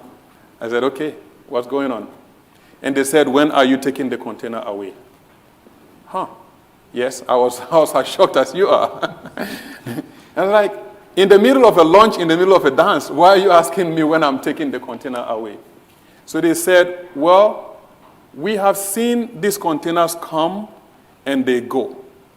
So for them, they have seen these prefabricated models of containers that the UN peacekeeping missions deploy. But then, as often as they come in, they also move them, and sometimes unknown to the communities, the containers disappear, and everybody, so their hopes are dashed. This was the concern that they had, that they were bringing to me and saying, "When are you taking the containers away?" So what did that teach me at that time? That building trust was going to require an active listening and active adaptation of whatever I had planned or whatever I had thought, not an assumption or checking a box. So as a humanitarian, my context is in humanitarian development. I was a refugee for 11 years and lived in refugee camps. So that's the story that brings me to Congo as well. I want to look at how the common person, the everyday person, views Congo in contrast to how they view a traditional humanitarian organization. So allow me, and please, the analyses here are not a critique. They are just to give us a snapshot or a context to how, and my conversations with the actual folks, right? So they get the credit and I get the blame if there's any blame to take. All right. In Congo, the NGO to a community person is a known actor. It's a known actor. And by known actor, I mean the humanitarian space goes in with an assessment. You approach the community, you talk to them, you set objectives and plans, what you want to achieve. There is a dialogue, there is a conversation, you start to build an ownership. The MONUSCO is an unknown actor. Okay? They see either the UN trucks or crossing the border, and they choose a location where the camp is going to be stationed, and paf, there is a camp, a UN camp. And then you see people with guns going around, and you have no idea what they are doing. So that's one area, known actor versus, an actor that we don't know who these people are. And the second aspect of the analysis is the tangibles. There is an impact that is visible, that is practical, that comes in with a humanitarian actor in place. If you come in to provide water, if you have assessed that there are water needs, there is a healthcare need, you provide those services and you work along with communities. And on the other hand, it's really a very big question. If you talk to the mama, if you talk to a young person who looks at MONUSCO and sees only the fence and the guys coming in with the white vehicles and a gun, and you ask them, what does the MONUSCO do? They will ask you, what are they doing here? Especially that in the space where that communication has not been very plain, very upfront, and very transparent, the community sets the expectation that these guys with the gun will protect me. And when they don't see that, when they don't get that physical protection, there is a mismatch misalignment in the expectations that are set. Both UNs and the humanitarian actors, the UN peacekeeping mission and the humanitarian actors are viewed as disruptors. Okay, that is the truth. We're disruptors. We disrupt local businesses. There's disruption in how the lifestyle, but there is a lot more on the humanitarian side, which is why you find today that the attacks are more on the UN side and really not on the humanitarians, because that disruption comes with some information and level of empathy, compromise, because of the consistent communication and conversation that the NGOs or the humanitarian actors have. The UNs don't have that. They are all seen as, economic. They have brought in economic incentives, so they provide employment. UN peacekeeping mission is one of the biggest employers, similar to NGOs. But here is what happens. These folks that are employed with the humanitarian actors, they have benefits, they have some social services that come with those, and the services that are provided are geared towards a sustainable end, right? So that job is not just a job today, but it's a job that is probably secured for the next couple of years. The UN guys that employ a lot of people, but when they leave, that's it. So people are not prepared for when that departure happens, and that disruption causes a lot of questioning. So these are some of the issues that we see today within the community. And a major part that I also see in the conversations with the community is the mandate. The NGO, the humanitarian actors are able to spread out and share a conversation around their mandate, but the communities don't know what is the mandate of the UN. And so humanitarian actors speak out when there is a humanitarian action. When people in Beni are hacked to death, many times over the past 10 years that I have been there, you have humanitarian actors that speak up, but most times the UN peacekeeping mission is quiet. So people are asking, whose side are you on?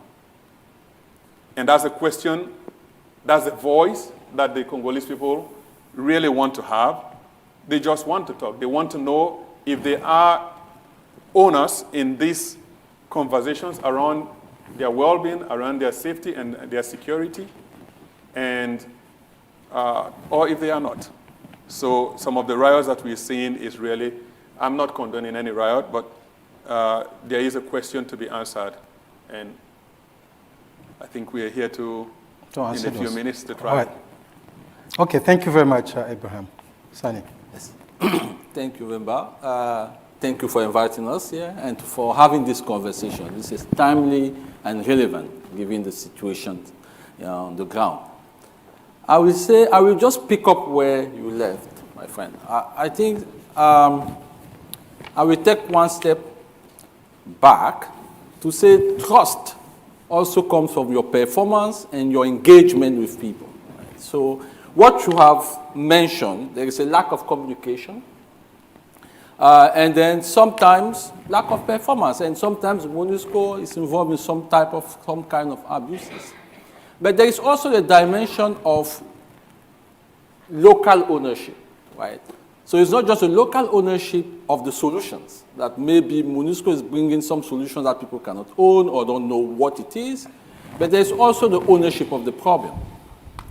And it struck me every time I look at or I read about the DRC or listen to, I don't have a sense that there is an ownership of the problem by the leadership of the DRC itself. Let's be frank. When I say leadership, not just the political leadership, but also civil society, even the army as well. As we know, if you don't have that local ownership, it's very difficult to be trusted as well. So the MONUSCO is partnering with the least trusted actors in the country. So therefore, I don't think it builds up the trust the citizen will have. So there is a question of who are you working with, not who are you working for. And it seems that the engagement with the leadership of the country also has a problem of trust. Citizens are not trusting their leaders.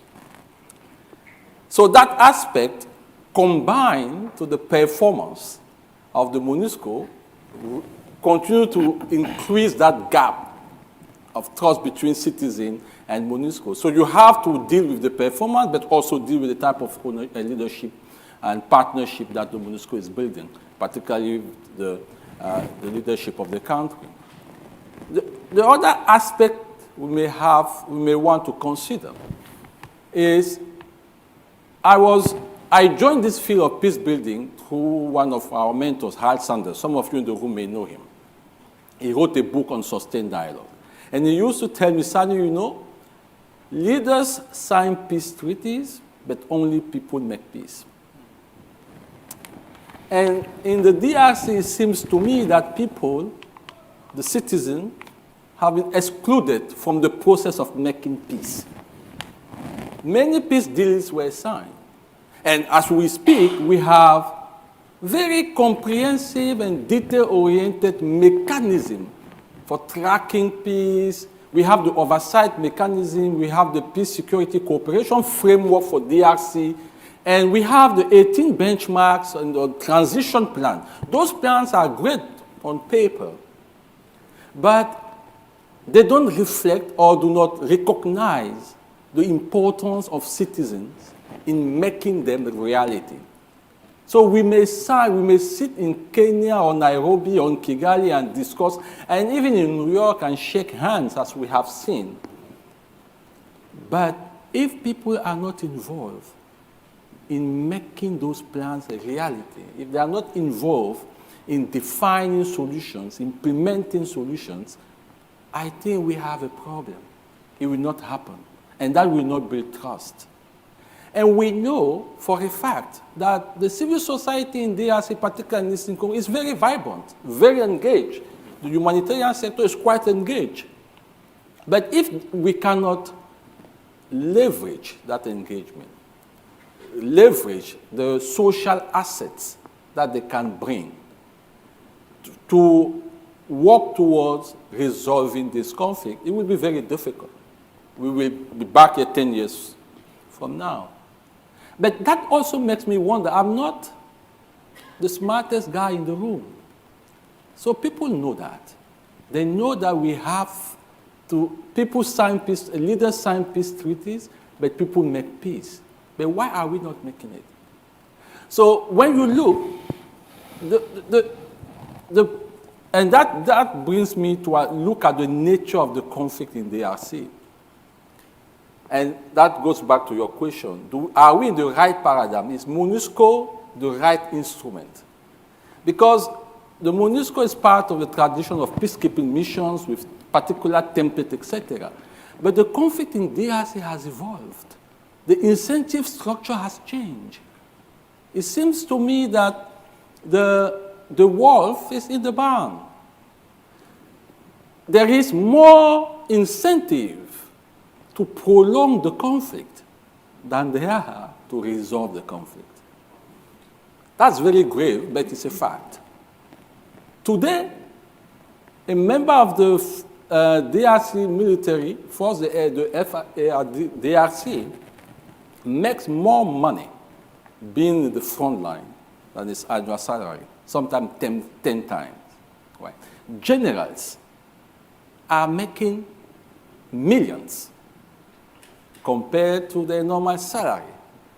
So, honestly, if I'm making millions of dollars on something, why will I stop it? Why?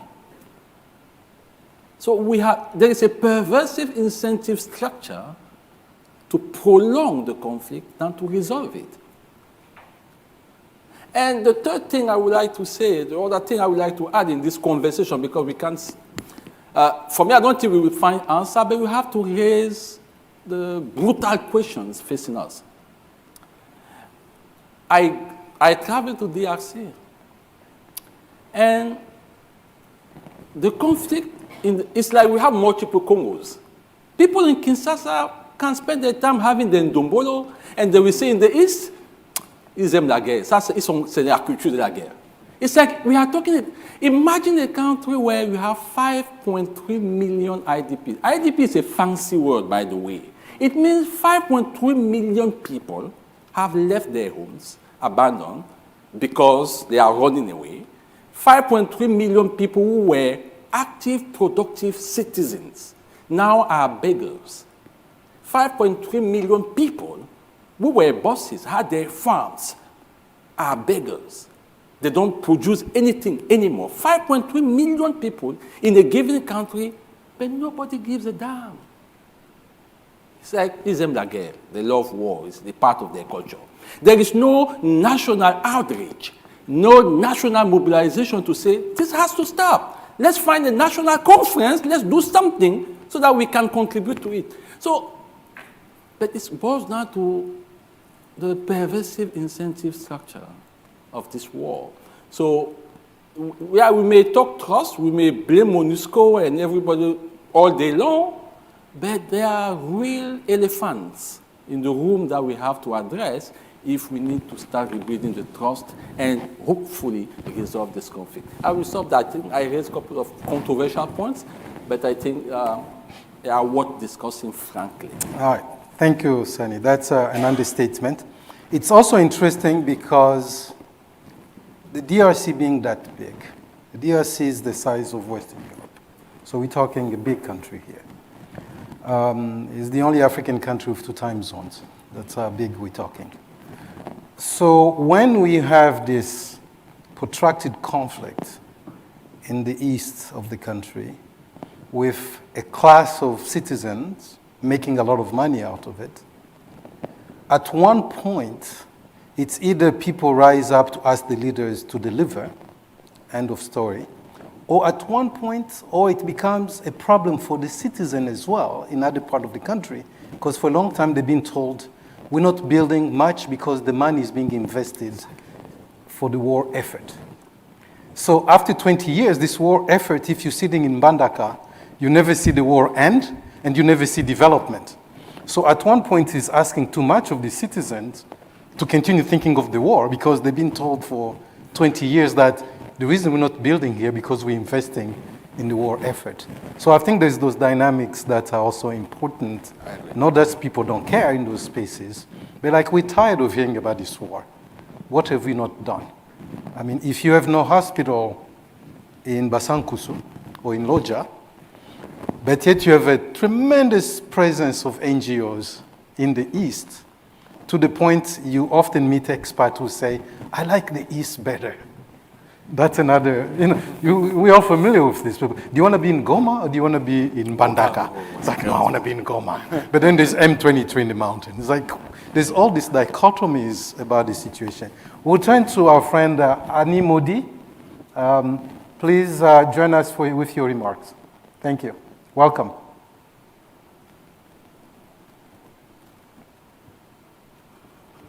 I think you're muted. If you please unmute yourself.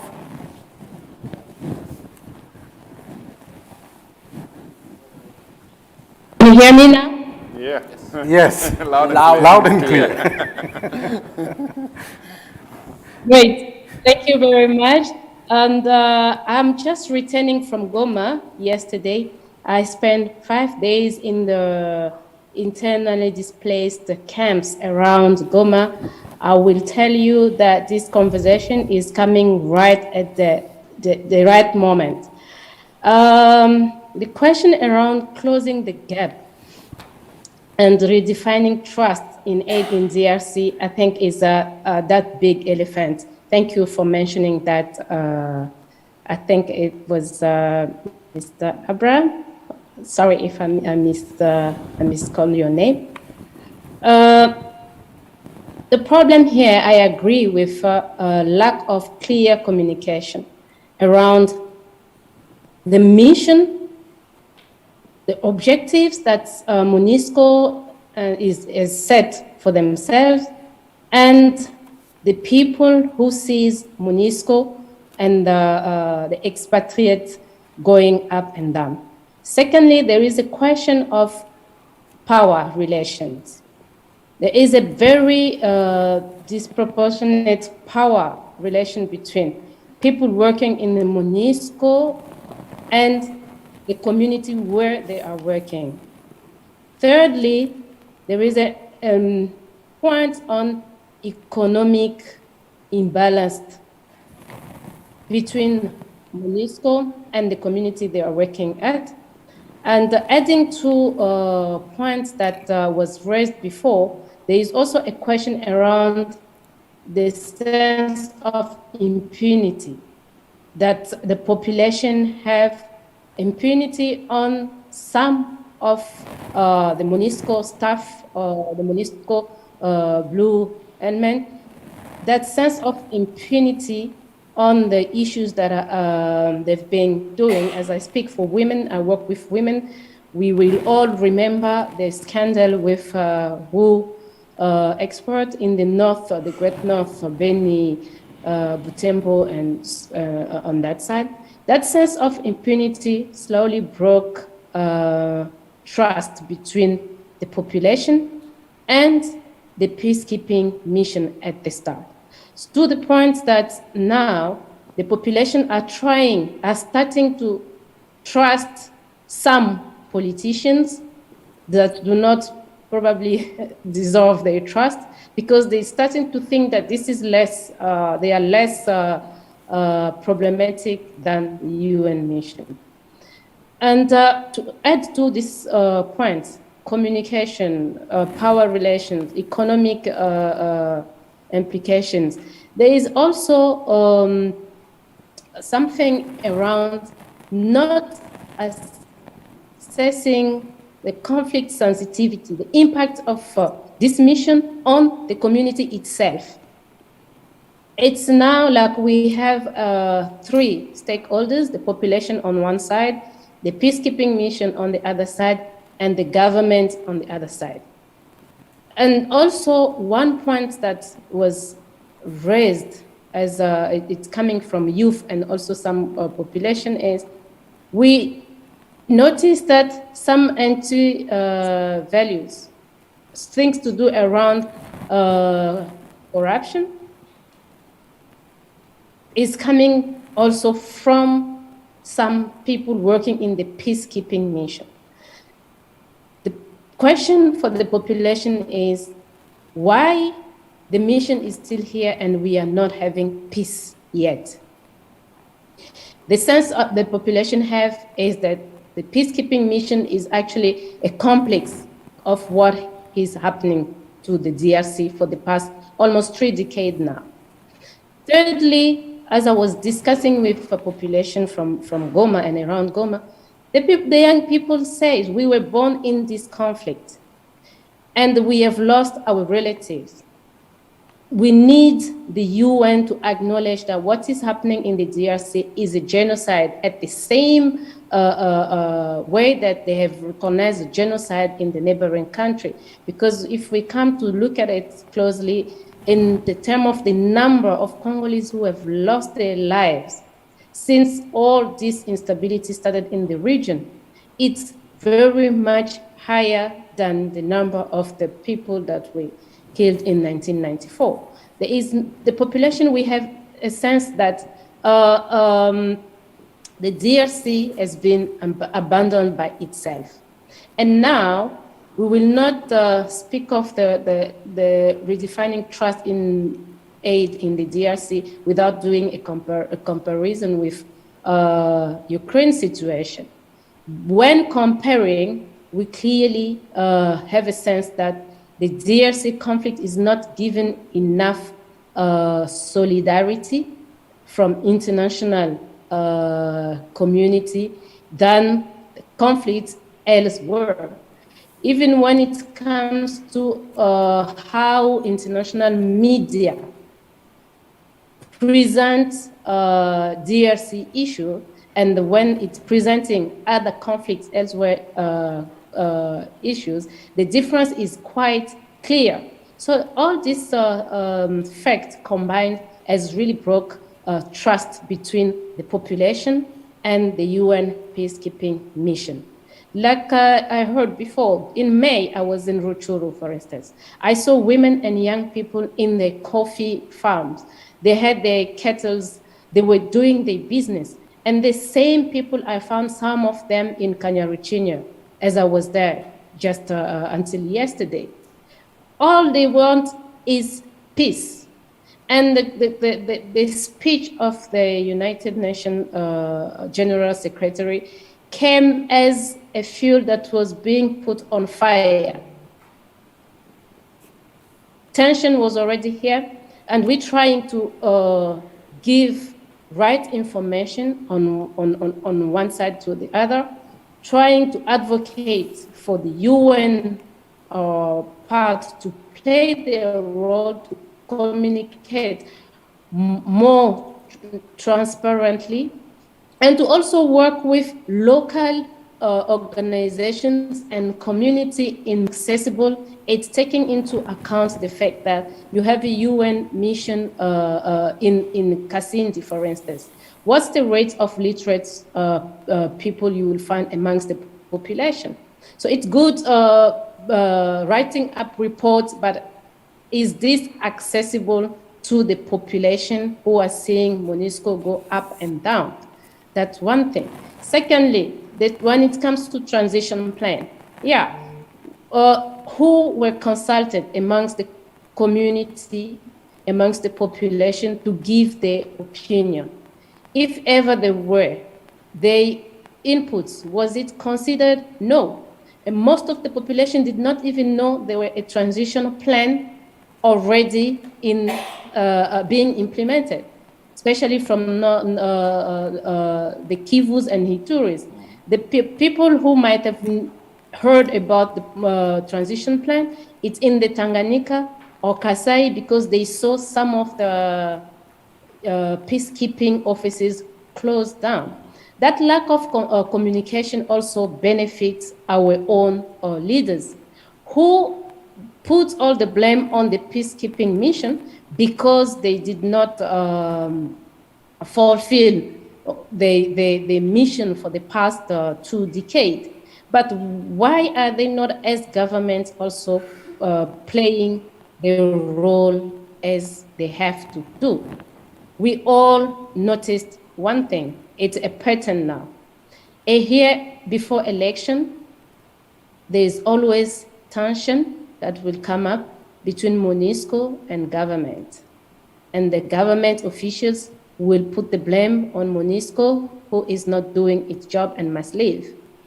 But right after election, the relationship between the government authority and the UN peacekeeping mission will become normal until there is the next election coming up.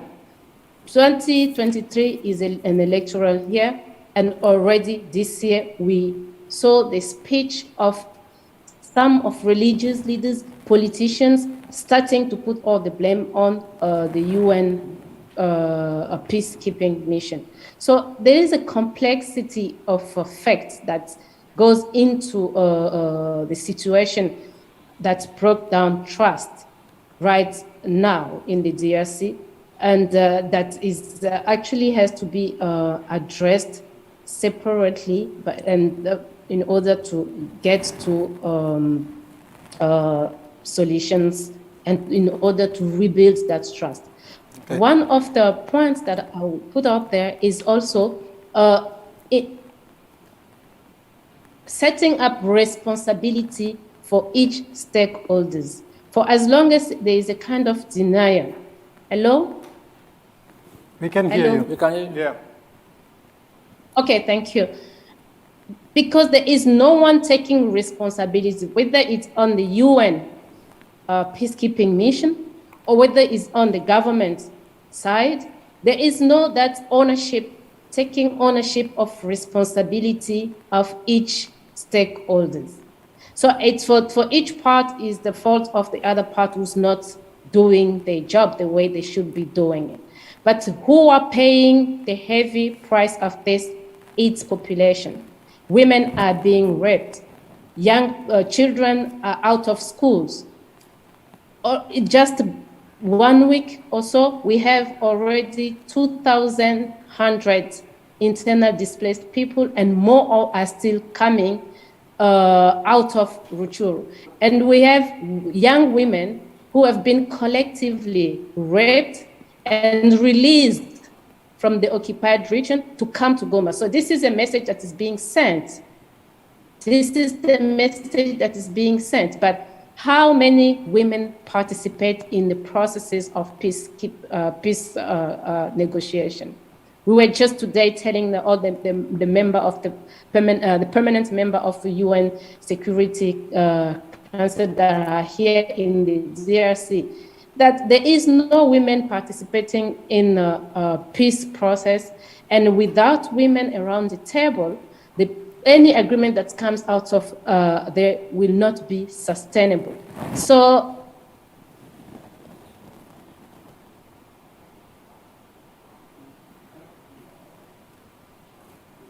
Our line dropped. I think your line dropped. We cannot hear you. So we can pause here if it's okay, Annie.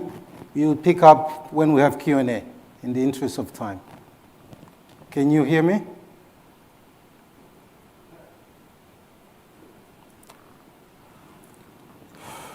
Can you hear me? Okay, so we'll go to Vianney. Vianney, welcome, and you have 5 minutes. Thank you. Thank you very much. Can you hear me? We can hear you, yes. Yeah, thank you, Vemba, for the introduction, and thank you for other colleague panelists to really, especially Modi, giving also this kind of field perspective. And I think this is a very good moment to discuss, trust within the humanitarian sector. And using the DRC as an example is also very interesting because it almost 30 years of humanitarian intervention and almost 2 decades of one of the biggest UN peacekeeping mission. So there is a lot of, in terms of lesson learned that we can share. And especially when it comes to trust, there is also a lot that we can discuss. So I would like just to mention 1 or 2 lesson learned. And as a Congolese, but also someone working with an organization which is civic, the Center for Civilian Conflict, focusing on protection of civilians, some of my point also will highlight that kind of work. First of all, I want to agree with people who said about the lack of communication. And I want to be clear here, there is the lack of proactive communication when it comes to the UN mission, MONUSCO, but also to other external missions and external forces that are intervening or are planning to intervene in DRC. One very last example is this East African force that has started to be deployed in DRC with the arrival of Kenyans. So for now, no one is really very well informed about what is their mission, what is their mandate, what kind of partnership do they have with the DRC government, what kind of SOFA and CONOPS did they sign, how far the protection of civilians has been included in their CONOPS, what are the lessons they've learned from the UN mission and other countries' external action to DRC that they're bringing in, who will be like their kind of counterpart when it comes to engagement with communities. Those kind of questions that are missing now with this East Africa force are the same question that were missing and are still missing when it comes to some of the UN mission or also some specific mandates. One other example is like the transition plan, as Annie was saying, like really no one is really informed about what's going on. A part of very few elites that can have access to the document, but very few people, including researchers locally, do not have access to the document, do not know what is going on. And there is very few information which are very accurate. For example, they say that the MONUSCO will leave DRC in 2024. This is not the total truth. The truth say, the plan say, the UN will leave, the MONUSCO will leave DRC if all the conditions are really set up and good in 2024. So there is still a possibility for an extension of that mission, but no one is aware. That point is not discussed, and civil society actors are not involved. That is just one point about, like proactive communication. Another one is the feeling citizens in DRC have about violence. People mostly used to say, it's when you become violent that people listen to you. And this is because of those very, very number of years where violence actors, Lord Armor was being like rewarded. And I've been using the same with MONUSCO. So if we don't become violent, if we don't fire tire in the street or destroy, no one will listen to us. And people was calling very timely, like they want to be aware of this transition plan, including to understand if with the government, what is really their strategy with the UN. No one responded until people were killed. So this culture of we will respond to your question if you become more violent is going to bring citizens to become more violent against the UN. Another one is there is a lot of hidden agenda when it comes to international intervention in DRC, or a perception of hidden agenda. One example is like the Ugandan presence, Ugandan force, UPDF presence in DRC. There was highly acclaimed and welcome in Beni when they arrived by populations, because people understood that they were really coming to help the government to fight ADF armed group.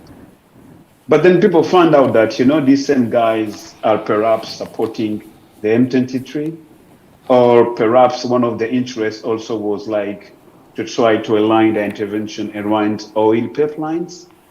So people will still have the perception that there is still some hidden agenda when it comes to an international, including humanitarian intervention in DRC.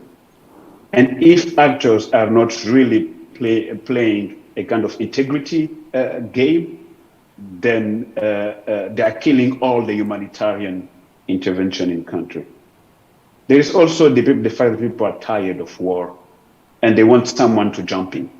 And they have been like, they believe that if we try to throw stones to international community via the UN, perhaps someone will hear us. Remember that in 2012, When the M23 was again near Goma, and after doing the same occupying Ruchuru, there was like some phone calls from the US president, from the UK government, and from many other Western countries that really leads M23 to leave Goma, and they were defeated.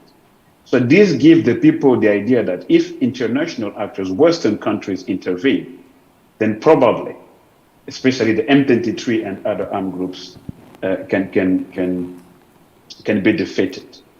The last one for me is the kind of blame game that we have seen between the government and the UN mission. You will see people from the highest level of the country, you're really blaming the UN for their presence, but not really acknowledging, as Annie said, the real responsibility of DRC, and really using political manipulation discourse to try to say, we are not responsible, they are bigger than us, this is the international community, and which is like leaving them from that. And the UN cannot even come to a situation where they say, they are responsible for that, because they're also, playing their own relationship with the governments. So this is almost the reasons why we see this kind of mistrust relationship.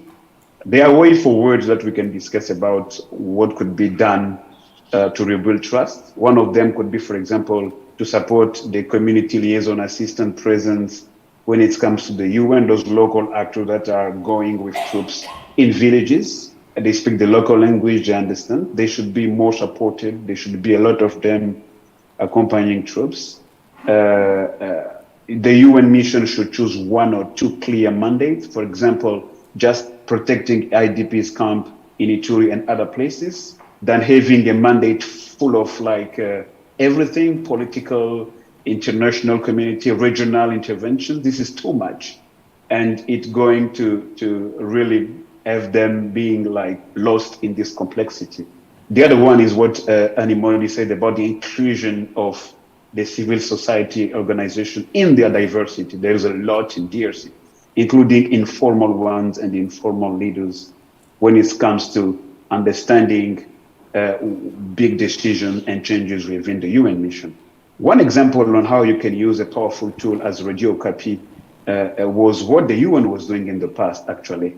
There was every Wednesday a public information a program at Radio Copy that the UN spokesperson was giving information about what's going on, was giving briefing to journalists. I don't know what happened to that, but I don't see the UN using Radio Copy as it was in the past, which is actually a powerful instrument and tool they can use, because Radio Copy is still now listened almost in all the places into DRC.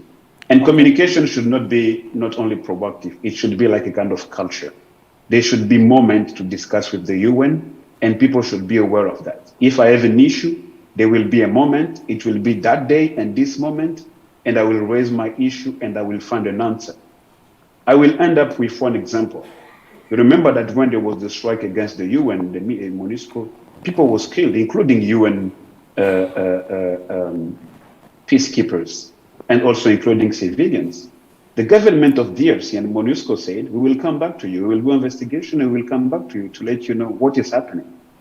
Since now, nothing is telling people what is going on. Where are they with the investigation? Until the day people will go again on the street to ask for a report on the investigation, and there will be other people killed at that time.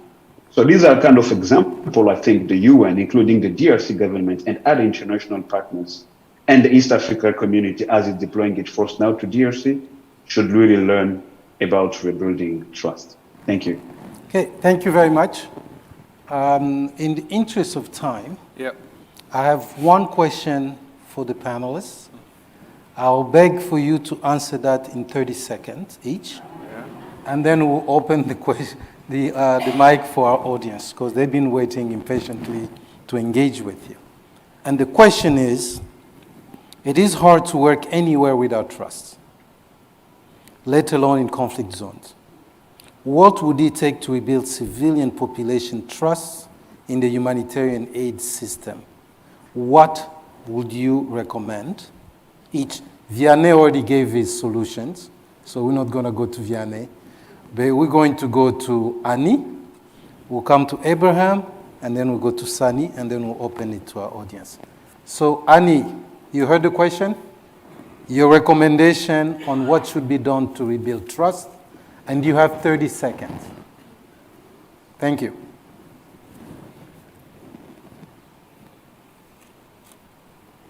Is she frozen? Are you frozen? Okay, so we'll go to Abraham, and then Annie, if you're back, we'll go to you. Abraham. All right. I mean, there are various aspects to that question, but for the space of time, I want to say that the Congolese community needs to see that somebody cares. So I wrote here, silence is deadly. There has been a lot of silence around the issue of DRC. It's not spoken of. It's spoken of about in corners, but you don't. When was the last time? I'm not putting anybody to the spot, but when did we have a high-level delegation going to the DRC and standing in place, going to Goma and saying, we're here because we want this issue to stop? We've seen how the advocacy for Ukraine, all the power delegations that are going there and standing and saying, this has to stop. Well, this has been going on for over 20 years. Can we have a voice? Silence is deadly. So the Congolese people, that is one way we will need to build the trust in Congo when they know that somebody really cares. Okay, thank you very much, Abraham. Annie, are you back? What will it take to rebuild trust in the humanitarian aid system in DRC? 30 seconds, please. Yes. Hello? We can hear you. Okay. To me, the first thing is, it's to acknowledge that what's happening in the DRC is a genocide. That's one thing. And the second thing is clear, transparent, and truth communication. And lastly, impunity should stop. Some people have to respond to the act, whether they are on the UN side or in our own Congolese part. It's clear that with impunity, there will not be any trust. Clear communication is a key to rebuilding trust. Thank you. Thank you very much, Annie. Yeah, so I think a lot has been said. I will just build on that. I think that sense of accountability is important, holding people accountable, starting with the leaders at all levels, and the politicians, civil society leaders. That would be one. And also really giving some thought on local ownership. I think it's important. And that means capacity, that means commitment, and that means contribution as well. I think asking ourselves or Congolese, what am I doing to bring peace in my community? I think that sense of local ownership, we cannot take, as we say in French, raccourci. No shortcut. No shortcut. We cannot shortcut our way to that solution without local ownership. Okay. Very good. Thank you, panelists. I have a few questions for you. I'm going to direct this question to specific persons so we can manage this traffic. First question is, what is the perception of why the Congolese are not included in the peace process? Why are they excluded? Vianney. That is a good one, actually. I believe Congolese are included in the peace process. But the question is, are all the Congolese included in the process? And are we considering the inclusion of all groups? I mean youth groups, I mean women groups, and I mean other groups. This idea of building peace process only with armed actors is bringing a kind of political power and political capital to armed actors. The moment is now that when we are building peace, we bring together around the table armed actors or belligerent or armed groups leaders together with peace actors, women groups, young youth groups, and everybody, including also politicians or decision makers on the table. What we've been seeing now is like the peace process has been something highly political, and it seems like it's really handled at the highest level in the country. and people are not finding themselves in that process. So what they try to do is to be violent, is to speak too much, and even to use violence to get hurt when it comes to the peace process. One example is about this idea of not bringing back people who was working into armed groups within the army, as within the past, or reopening, the mapping report. It's about transitional justice and how far we've been addressing it. In spite of people strikes, people demonstrations and speaking, we've been seeing that elites mostly, and especially political actors, is keeping that report and many others down the table. So for me, the answer is we should really make sure that we're involving everybody, and we have many levels of the peace process or peace dialogue. We start at the local level before we go to the national gathering or conference, which has been done for many times and did not really solve the problem. Okay, thank you very much, Vianney. I think along with accountability, along with inclusion, one elephant, to use Sunny's terminology here, is actually lack of legitimacy. I think we've not discussed that. It's the legitimacy of the various actors. Humanitarian is good, but what drives that?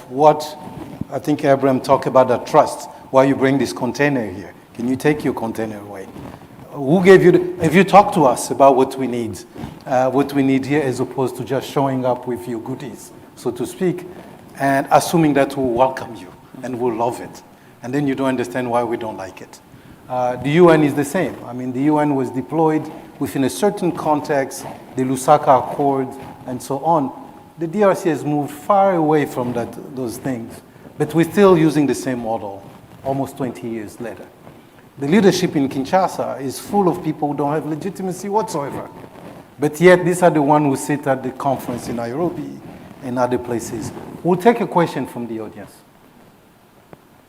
JT, that's your name, right? Yeah. Okay, JT.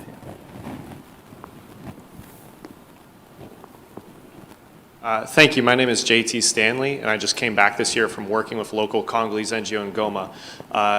Feel okay to say this is too off topic from aid, but I'm wondering what you guys think is the end game with Rwanda and M23.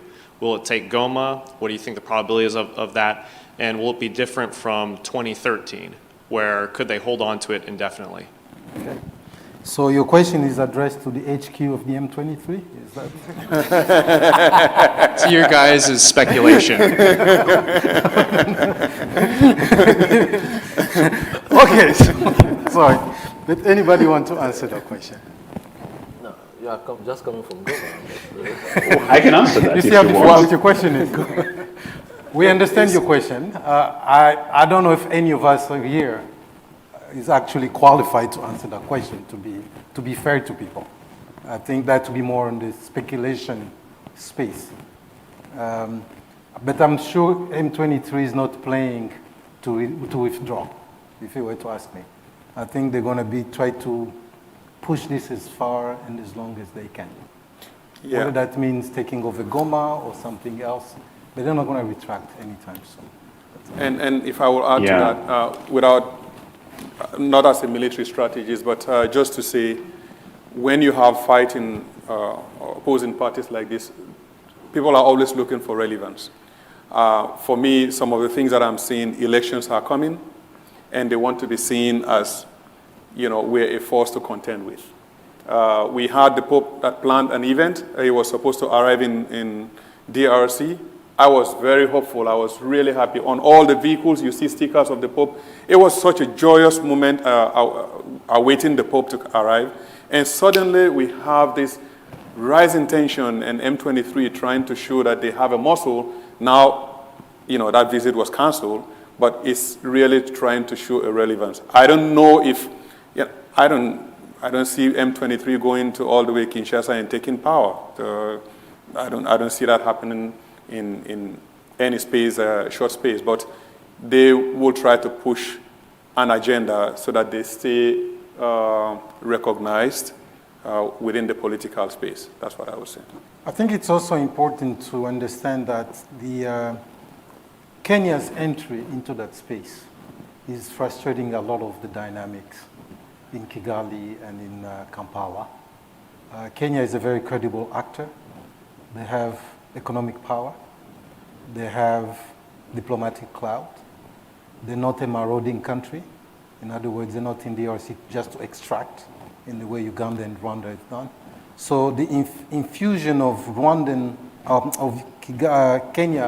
Kenyan forces into DRC is bound to upset a lot of the dynamics. We're not sure how that is going to pan out. They're just arriving. But if you were to ask me just to read the table, that's one thing I'll say. One other question, what strategy should the UN take in response to the anti-MONUSCO sentiment? Annie, you want to take that, 30 seconds? Yeah, the UN have to upgrade their mandate and really stand on the DRC forces to regain some of the zones that have been occupied or taken by the armed groups. This is very important. Secondly, the UN have to communicate clearly, transparently, and work with the local dynamics to make the population really understand their mission and the level of what they have to do and what they are not supposed to do. It is very important. And I'm all adding again, the UN have to show that they have taken responsibility to punish some of the UN peacekeeping mission who have compromised their way of living within the area of war. So with these three, I believe that the population can start looking at the UN peacekeeping different. Okay. Thank you. Thank you very much. I don't know if that's maybe a bit too late. I mean, it's been 20 years almost. But Sunny, you want to say something? No, I said Vianney said something that I think I would like to come back to. It's also clarifying the mandate or even limiting, like downsizing that mandate. It's just too complex to communicate, to explain. Or you are doing protection of civilians, don't try to do nation building, stabilization, and it's a Christmas tree, basically. That's one. And secondly, I think it's important to operationalize the triple nexus they talk about, humanitarian, development, and security. I think for the moment it's still there, up there, elite, very exclusive. But what does it mean for a UN mission and for protection of civilians, that triple nexus? Do we mean that because it means also protection of civilians writ large. It's not just about security, it's also livelihood. I mean, what the heck? If you want to protect me, put me in jail. That's the best way to protect me physically. But you will not feed me, right? So that when we mean protection of civilians, it is that triple nexus. And operationalizing it at the community level, UN working with humanitarian actors, development actors, that will make a difference, a comprehensive difference, I think. All right. Thank you very much. Can I add something on that? Yes, please. Go ahead, Vianney. Just a quick one. I think it's time for the UN leadership, the MONUSCO leadership in DRC, to really go to the ground and to really start the dialogue with people. And it is very important that they leave back their cars, they try to find ways and opportunities to do it. They can use any opportunity which is not violent or very tense to discuss with people. It can be via a festival. I was telling them you can use the Amani Festival, you can use any opportunity, but go discuss with people. Don't keep yourself in your office. Don't go and discuss with the government by hoping that the communication from the government will bring down tensions. And if you believe tension is down, go out, leave your office. There was this UN leader who was using motorbikes, using boats to go and meet people in the villages. It's time that people in their offices in Goma and Kinshasa leave their offices and go to the street to meet with people in the village, in the camp, if the UN cars are targeted, they should use other cars, use local leaders. They could use Animode if they want to go to the health center to discuss with people. But please leave your office and go to discuss and dialogue with people. They will not probably listen to you the first time, but perhaps when it will be the 12th time, they will perhaps start listening. Okay, thank you very much. We'll take one more question from the audience. But before we do, I have a question for all of you panelists. We've talked a lot about the lack of trust vis-a-vis the UN. What is the status of trust between the NGO community and the humanitarian with the population? Because it sounds like the entire trust deficit is with the UN, but I will beg to differ. I suppose you started, Abraham, with talking about literally describing why people didn't trust you when you showed up with your container. Yeah. So what is the status of that? From Civic, from Afia Mama, Eastern Congo Initiative, you are a bit up there with US Institute Peace. But how does this trust deficit manifest with the NGO and within the humanitarian community? And what can be done to redefine that as well? So Vianney, Annie, Abraham, and then Sunny. 30 seconds each, remember, 30 seconds, so we can... Yes. We are publishing, Civic is publishing a report at the end of this week, which is called Prioritizing the POC in this UN transition period, which is also giving some kind of lesson learned. But as far as we are concerned as Civic, we believe that so what we are missing, for example, now is a huge number of local researchers, Congolese-based researchers, who are gathering information, who are really Congolese understanding the context, and who can really be the one also bringing solutions. So this is one gap. And perhaps the way people see it, they also see it as, some kind of, external actors, even if our researchers are working with a lot of Congolese doing it. So this is one of the things that can happen with us as Civic, but also with many other actors. If people continue to see NGOs as Westerners that came to save Congo, then there is something we are missing over there. And that is an issue, actually. And that is also an issue about trust and about the fact that people, I think Abraham talked about ownership. If there is no ownership, it means that people are still not trusting the process, and it is important. And last one is humanitarian intervention should keep in mind that they are a transition decision. They are a transition process, and they are not going to replace the state anymore. Sometimes we take too much of our work. That creates a lot of expectation, and at the end of the day, can create a lot of frustration. Okay. So localization, if I hear you, it's very important to have the local color, to have local expertise, and not be a savior. And at one point, I think external actors own the problem, and the UN owns the problem. Our friends, our various partners in humanitarian space, and that's a serious problem. And this is why I think when you were welcome with dancers and mistrust from the first day was part of this. Then you, and then Sunny. Sure. For us, we have narrowed this down to a very simple fact. We don't build anything in Congo that we ourselves cannot use.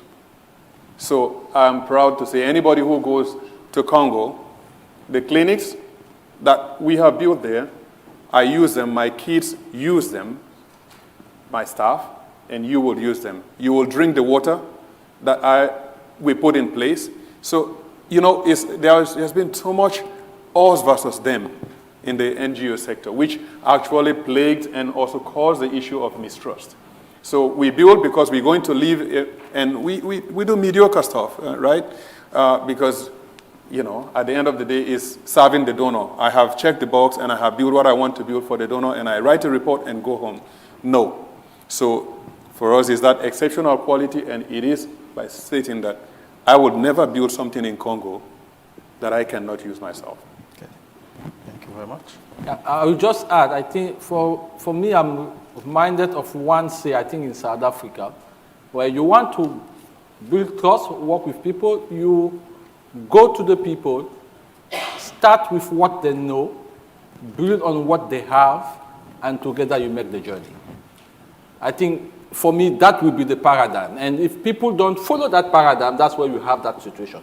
So you you make the journey because you build that clinics, and then together you can use the clinic, right? But first, don't know. Start with what they know, build on what they have, and together make that journey. For me, that would be the 30-second thing. Okay.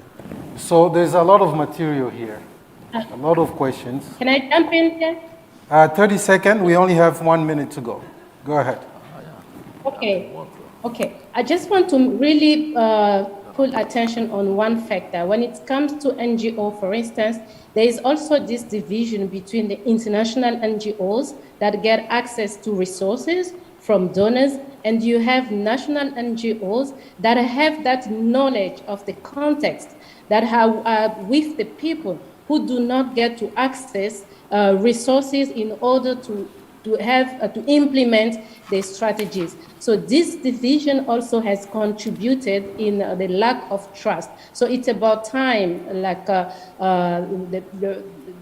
you just said now, it's about time that the international NGOs get to work with local NGOs from the conception to implementation of all programs, not just come in and tell the local organization what to do in order to achieve certain objectives and tick the box. So it's very important to value local expertise. Thank you. Thank you very much. So obviously this trust deficit is multidimensional. And until we start filling the various gaps, there will be a lot of mistrust. We'll see protests, we'll see discontent. On that note, we will be around to answer some of your questions. The panelists will stick around for a little bit. I'd like to thank our distinguished guests today for your contribution. Very insightful. I also like to thank you, our audience here in the room and in the metaverse, for joining us today. Thank you very much. Thank you.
Good afternoon and welcome back, everyone, for the final session for the 2022 Washington Humanitarian Forum at the Center for Strategic and International Studies.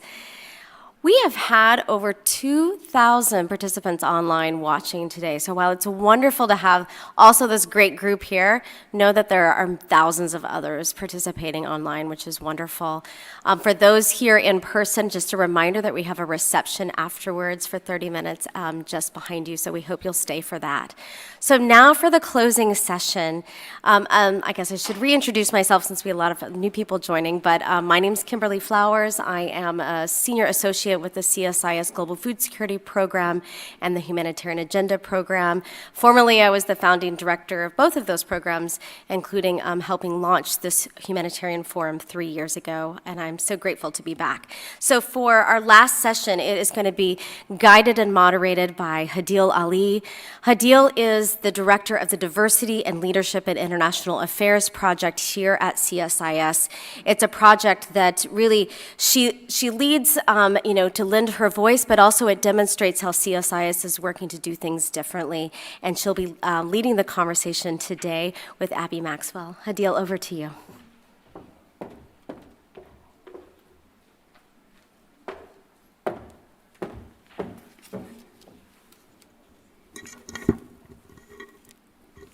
Thank you so much, Kimberly, for the kind introduction.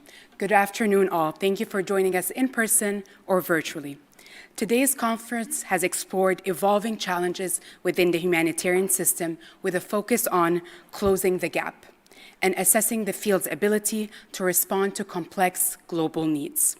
Following an overview of the state of the sector, today's country-based and thematic panels explore the importance of overcoming humanitarian access, geopolitical, and legitimacy constraints by rethinking traditional humanitarian engagement. Our expert panelists have reflected overwhelming agreement on the importance of incorporating new actors, new narratives, and funding or operational mechanisms in tackling these challenges and rebuilding trust in the humanitarian sector. Reflecting this consensus through its advocacy and innovative methodologies, Oxfam America has been a leader and at the forefront of the sector's transformation as it works to fight inequality, poverty, and injustice through improved foreign aid. Oxfam America works continuously in offering emergency life-saving support and in advocating for global justice and equity. We're honored to be joined today by Oxfam America's president and CEO, Ms. Abby Maxman. Since joining Oxfam in 2017, Ms. Maxman has been at the helm of Oxfam America's innovation and efforts to promote gender, climate justice, and fighting inequality as a pillar of the organization's programming. She has helped lead Oxfam's response to safeguarding the COVID pandemic, vaccine equity, global governance reform, and its ambitious 2030 strategy. Ms. Maxman is a thought and practice leader, playing an important role in sharing efforts and expertise with NGOs and other actors. This includes as Vice Chair of Interaction, Chair of the Steering Committee for Humanitarian Response, Representative on the UN Interagency Standing Committee, and serving on the boards of Frontline Aid's Global Executive Leadership Initiative and the Classy Leadership Council. Ms. Maxman's approach is informed by her experience living and working through challenging periods of rapid social change, development, and disaster in Ethiopia, Rwanda, Lesotho, Haiti, Georgia, and Geneva, serving with care several U.S. government agencies, the German Development Agency, and the UN World Food Program. We're truly honored to have Ms. Abby Maxman here today. I will join Ms. Maxman on stage after the presentation for an opportunity to engage in a discussion. Please join me in welcoming Ms. Abby Maxman to the podium for her opening remarks.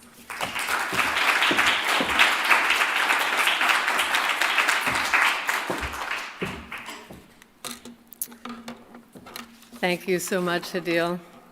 It's a real pleasure to be with you all today, and I really appreciate the warm welcome. It's really humbling to be closing out this day. I know with 2,000 people participating and the conversations that are really near and dear to my heart personally and professionally, having spent the better part of 3 decades working across the development humanitarian nexus. As Hadil mentioned, I've lived and worked through defining moments in our sector, spanning a range of regional and global geopolitical shifts in humanitarian and development challenges. I'm also going to see if I can master the clicks. Recently, I was visiting Oxfam Somali country programs where famine could be declared any day now. While there, I met a woman named Safia, a 38-year-old divorcee, mother of 8, who lost more than 40 of her goats in successive years of drought. Isolated and lacking safety and food for her family, she had recently been forced to flee her home as hyenas circled her weakened family and dying herd night after night. What's happened to Safia is sadly as familiar as it is infuriating. For centuries, her ancestors raised livestock. Droughts were hard and sometimes deadly, and mostly, though, very rare, and with the help of family and friends, manageable. Today, Safia is living in a camp for displaced people. Such are the frequency and severity of droughts in communities like hers face that they've needed to anticipate when aid will come as much as when rains will come.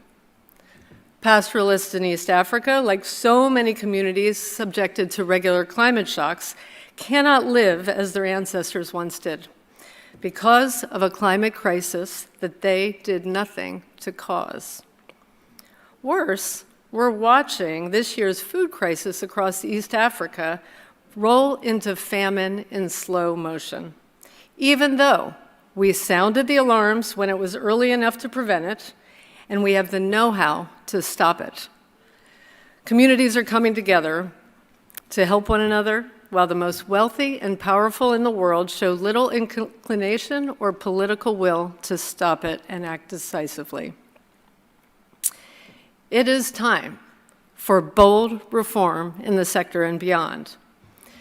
There have been important moments of change in the past 25 years and moments of saying never again after instances of famine and mass atrocities. And yet, despite some change and progress, we come up short. We've repeatedly committed to changing how we work. The Grand Bargain, the Charter for Change, to name just a few of the more well-known examples, but as a collective, we have failed to live up to these commitments. And the time has come to break the cycle. Tweaks and incremental changes are not good enough. We must look in the mirror and make big shifts to how we act as a collective.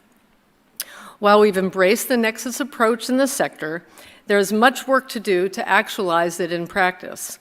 In particular, to bridge that proverbial Desmond Tutu dichotomy between rescuing people who are drowning downstream and going upstream to check why people are falling into the river in the first place.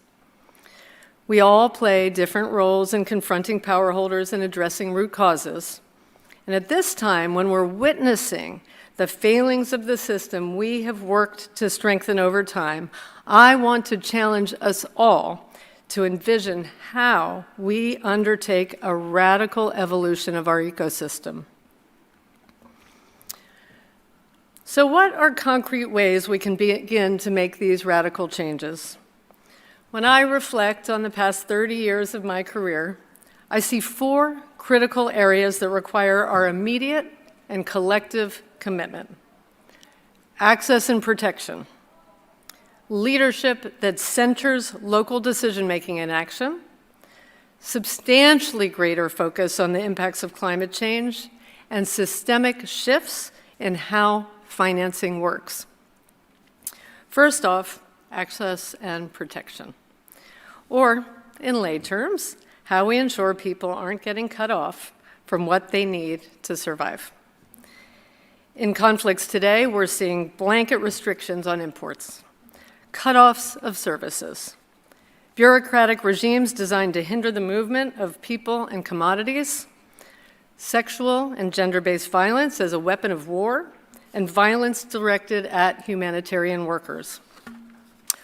All to slow or stop the flow of life-saving goods and services and gain a narrow and unlawful advantage in a conflict. And we tell ourselves we need to stay quiet today to deliver aid tomorrow, or to protect our frontline staff. But here's the truth. We're facing such extreme choices so regularly because we fail to tack them together as a humanitarian community. This is a failure of solidarity. When one of us makes a principled stand, refusing to deliver under unacceptable conditions, another is waiting in the wings to backfill. When one of us is expelled from a country or has a staff killed, others stay silent or tweet, "Not a target." In solidarity, yet naive hope that we won't be next. Power brokers are holding the world's most vulnerable hostage and getting away with it. The solution isn't easy, but it is straightforward. Solidarity and coordination. It's using our collective power to negotiate and stand on principle. We must move away from access narrowly meaning how my organization gets to vulnerable people, and instead towards how vulnerable people can enjoy their rights. We must define success, not just by the number of people reached, but by the depth of our commitment to our shared cause. Second is leadership and localization. The details are hard, but the direction is simple. We must live up to our collective commitments to local humanitarian leadership. This means real, measurable investment and change that centers on leadership and decision-making of national and local partners to encourage a more resilient, independent, and diverse civil society. Despite a lot of rhetoric, we haven't made meaningful progress. As Juliet Parker from ALNEP mentioned earlier today and outlined in a recent report on the state of the humanitarian system.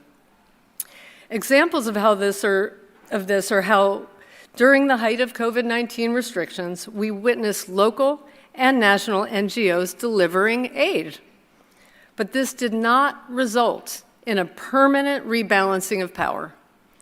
Instead, direct funding to local actors remains extremely low, fluctuating between 3.3% and 1.2% in the past 3 years.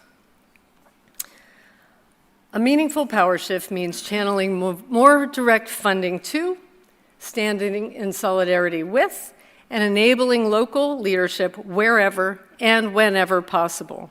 And that means listening deeply, examining power dynamics, reducing bureaucracy, resetting how we measure and define success, and applying new qualitative indicators that recognize local partners and go beyond scale and speed. And while I'll talk more about funding mechanisms shortly, how resources are divided and allocated, or more aptly, how they are not divided or allocated, it's also directly tied to our sector's failure to do localization well. Local partners are nearly always the first responders and at the forefront of leading the response, but running on fumes as far as funding goes, and often forced into a limited subcontractor role. Today, as most of us know, international organizations receive the lion's share of development and humanitarian response funding, and the latter, almost half, goes to the UN agencies.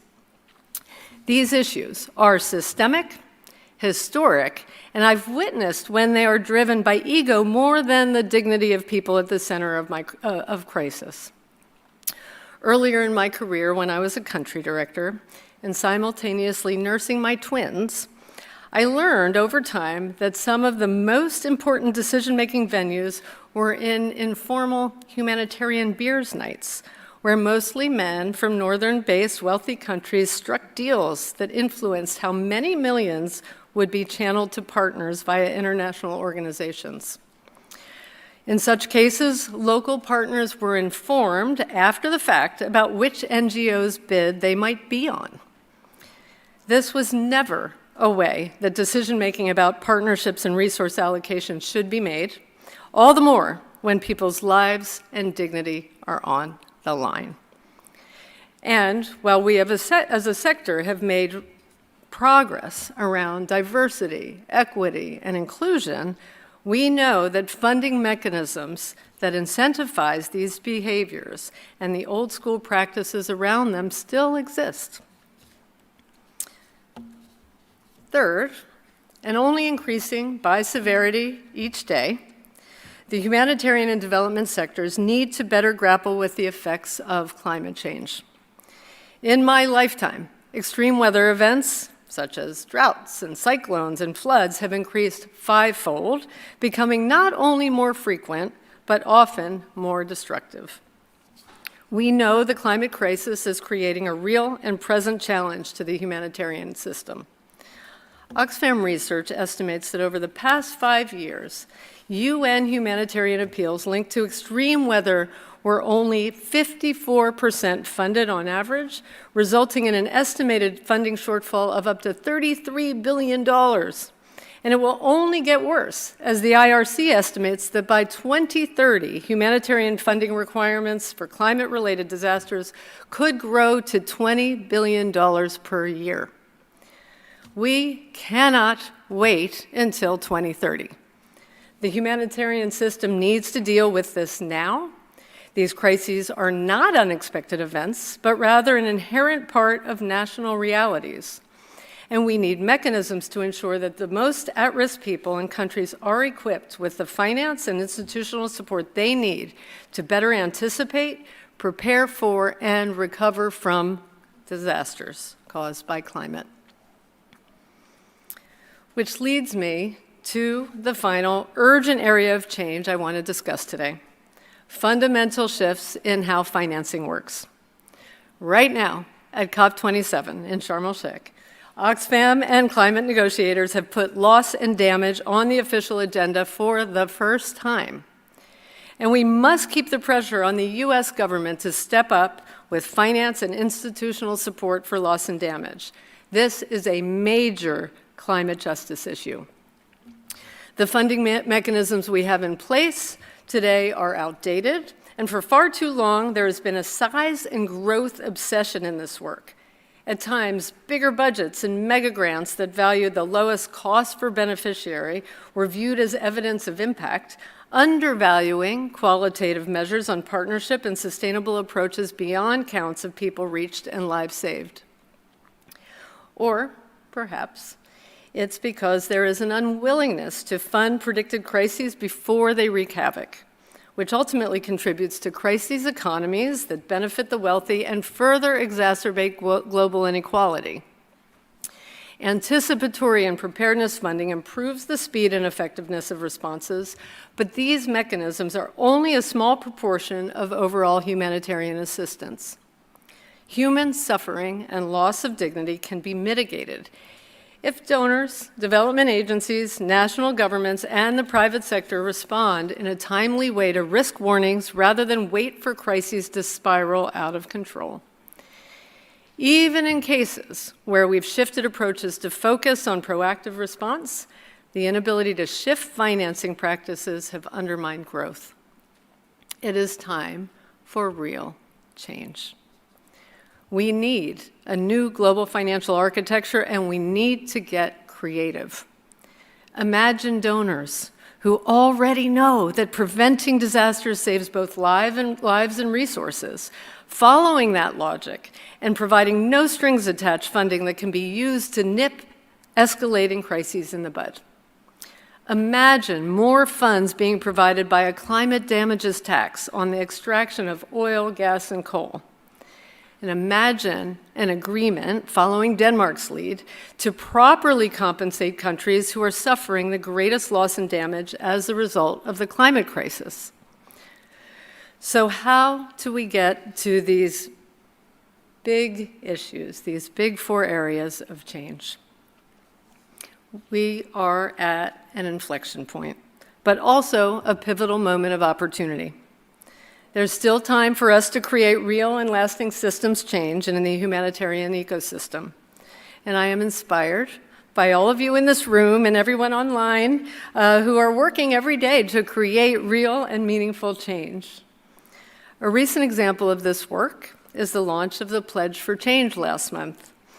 Convened by Dagan Ali, CEO of Adesso, an NGO in East Africa, the Pledge for Change specifically targets large INGOs and has been signed on to by CARE, Save the Children, Christian Aid, Oxfam, and Plan. The pledge emphasizes the role of local organizations in the global aid system through respect for the rights, needs, dignity, and priorities of local communities. And it has a focus on how to counter decades of empty promises and the sector continuing to tread water and commit to incremental change that becomes transformative and bold by 2030. Now, if we all stand together to support it, the Pledge for Change will represent a huge step forward in delivering on old promises and reinvigorating existing commitments, such as the Charter for Change and Grand Bargain, which are so important for achieving the change needed in the sector.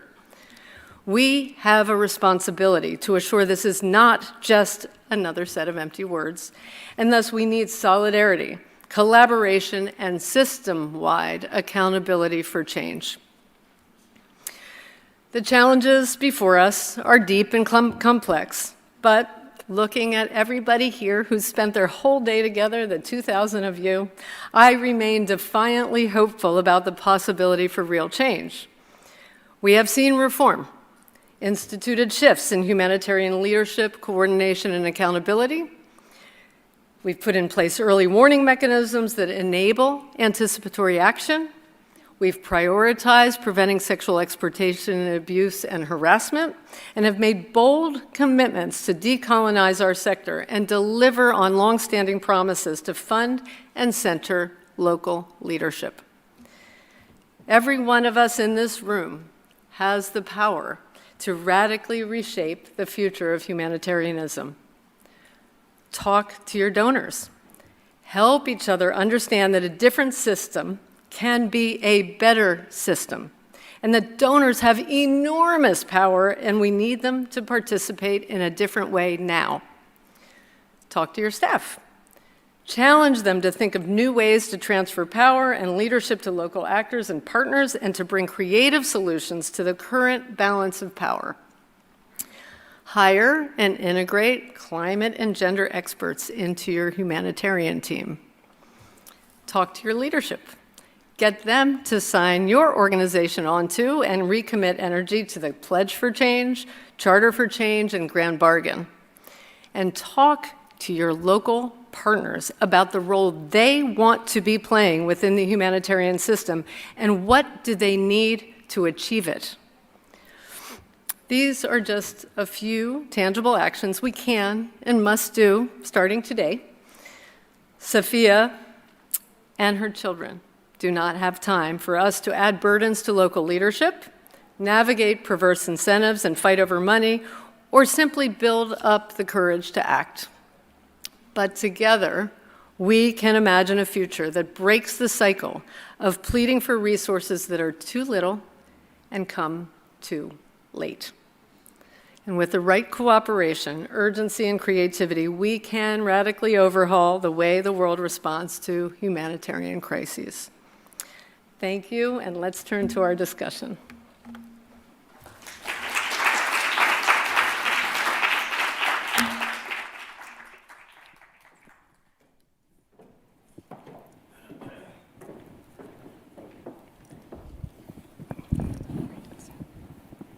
Thank you so much, Abby, for your presentation. You highlighted the need for bold reform in the sector, the need for system-wide accountability. I read your piece in the New Humanitarian last month. You spoke about the importance of reforming the humanitarian aid financing. We look at donor organizations like USAID, under the leadership of Samantha Power, have demonstrated their commitment to localization through reforming the distribution of humanitarian awards, addressing the power dynamics you alluded to between local and international partners, and greater considerations of local contexts. How do you see these commitments supporting the development of locally owned solutions? And how do we ensure accountability to change? Thanks, Adil. It's great questions.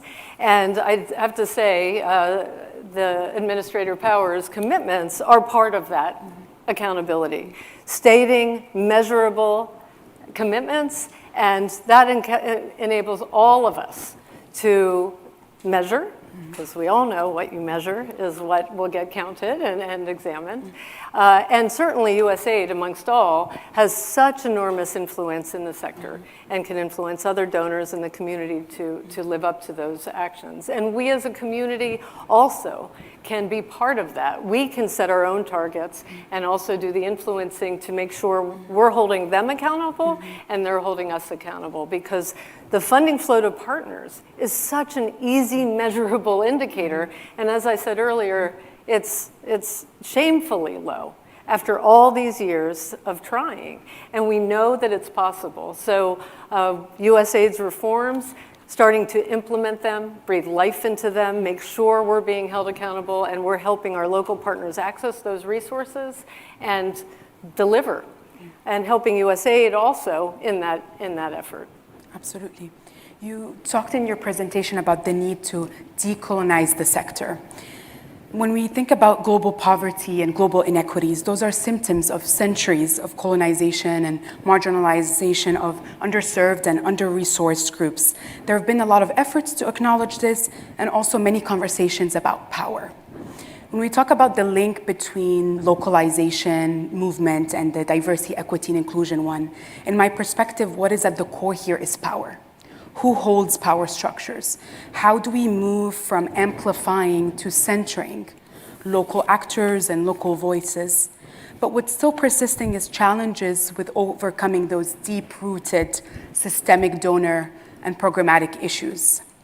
So Abby, could you tell us a little bit more about Oxfam's work to rethink this shift in power dynamics and transform the function of foreign aid away from this colonial thinking?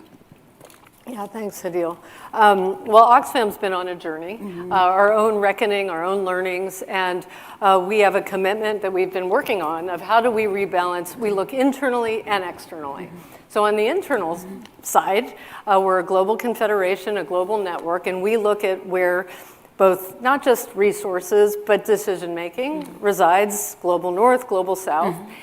We've been on a journey to have reached a target of 50% of our affiliates in our global system and global governance to be 50-50 by 2030, and we are continuing to look at how do we partner and be part of a global network that redistributes power and decision-making. And so we've been embarked on a series of reviews and governance reforms looking at how decisions are made inside the Confederation, how resources flow.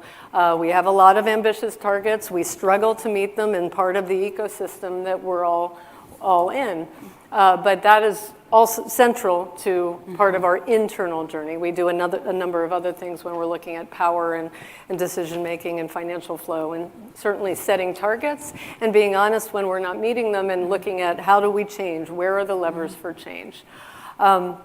Externally, it is making sure we're showing up and walking the talk and being honest when we're not, which we do. We have our failings, even about measuring commitments to things like Charter for Change and Grand Bargain and how financial flows.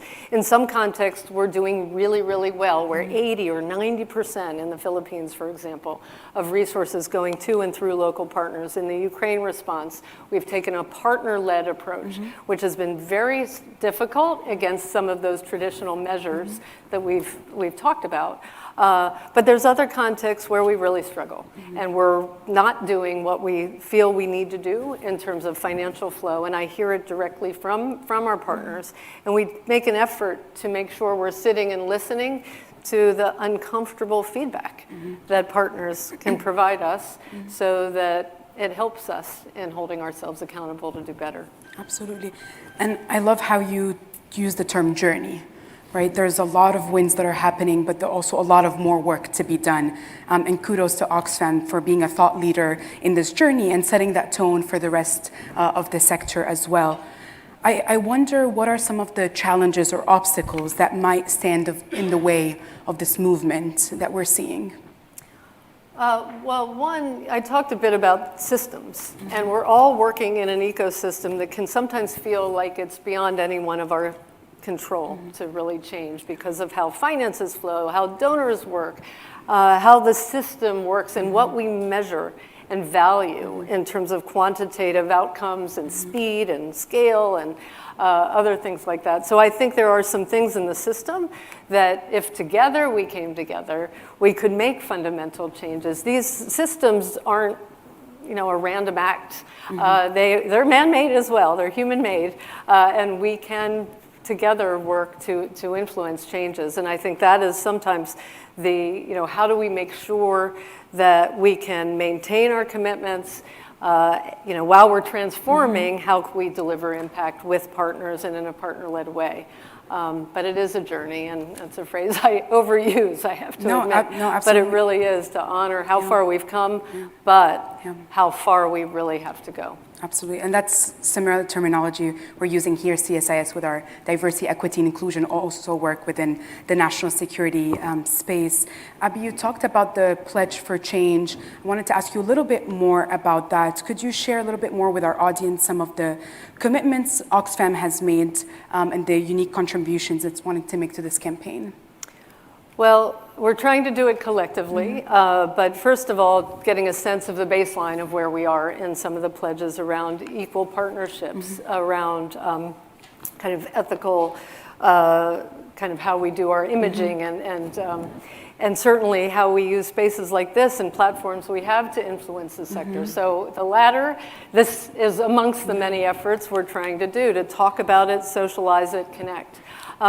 We do, as a community, wanted to make sure we have a baseline and even measure what are we measuring already, because we were a lot of the work over several years in the conversations.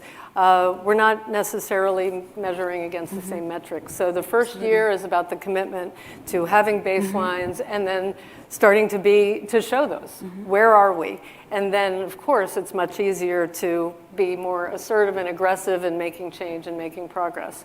One thing about Oxfam is that we have, since we came into being, our genesis story is we looking at strength-based imaging in how we do our fundraising and outreach. That's always been important to us, but we're still going to examine very carefully how we tell the stories, lift up the voices of our partners, look at the images that might be compelling for some donors to pull the heartstrings, but they're not necessarily showing the dignity and strength of the communities and the partners, and we're trying to center the voices of others. And we know that's hard. We know that's hard in how organizations raise funds, but it's certainly been a central priority for us and something we're going to deepen our commitment to over time. Absolutely. And you mentioned throughout data, metrics, because that is what is at the core of the accountability, the system-wide accountability. I'm going to ask one last question, and we will be turning it over to the audience for questions. So prepare your questions either live here in the audience or virtually. I'll have those on the iPad as well. My last question to you, Abby, is only a small number of large INGOs have pledged to this campaign so far. How do you foresee Oxfam's role through its advocacy efforts to ensure that larger international and multilateral organizations are joining this pledge for change? Well, I think having the conversations, I've had peer organizations reach out and say, help us. We want to know more. Even those who were part of the dialogue early, but understandably not wanting to commit if they didn't feel they could yet live up to it. And we know that as Oxfam, we're part of a global confederation. It means moving a lot of moving parts in our network along. And so making a commitment can feel hard and scary and uncomfortable. So I think there's a lot we can be doing. And, it's a little unfortunate that we need to be making another pledge. Because when I think back to the World Humanitarian Summit in 2015 and all the big, bold ambitions. And I was at an Oxfam meeting when we were working on our 2030 strategy development process, and I was in Nairobi. We were with hundreds of colleagues and partners, and when talking to some and said to some of our partners, what do you want? And they're like, can you just commit and live up to accountabilities and pledges you've already made? So it is discouraging that we have to pledge to redouble a commitment to a previous pledge. And I think one indicator will be we're not pledging again, we're actually showing evidence. What are we learning? How are we doing? Where are we failing? Being honest about that, not hiding or shaming, but what can we do collectively to do better? Because as I was saying, when only a few of us do it, the behaviors and the whole ecosystem will persist the way it has been. It's up to all of us to come together, and I hope we can be used today to further launch, explore, talk about it. If your organization hasn't connected with it, I don't think you'll find things that are really shocking about the pledge, but what can we do to really hold ourselves accountable as a community to make real change? But measuring our changes and our commitments is part of that process. And that solidarity work between peer organizations is crucial, like you said. We'll move it over to our audience. If you do have a question, if you want to raise your hand and someone will be able to hand you a mic, if you can please share your name and affiliation and a brief question.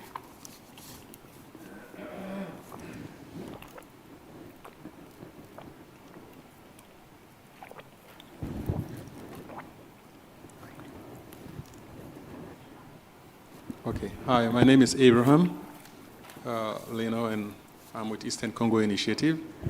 I'm a director, executive director. Thank you for your thoughts and sharing how far Oxfam is pushing this agenda. I speak as an African, and I also speak, as someone who is involved with an international organization. And I just want to know, how do you view the transition? Because sometimes localization in some description has almost taken a political, definition. So I'm careful that localization may, or being careful that it is not necessarily nationalization. And how are we balancing that act to make sure, recognizing that there is growth, it has to be a path, to bring the organizations that we want to see at the level that we want to see them, that is being done sensibly. Okay, thank you.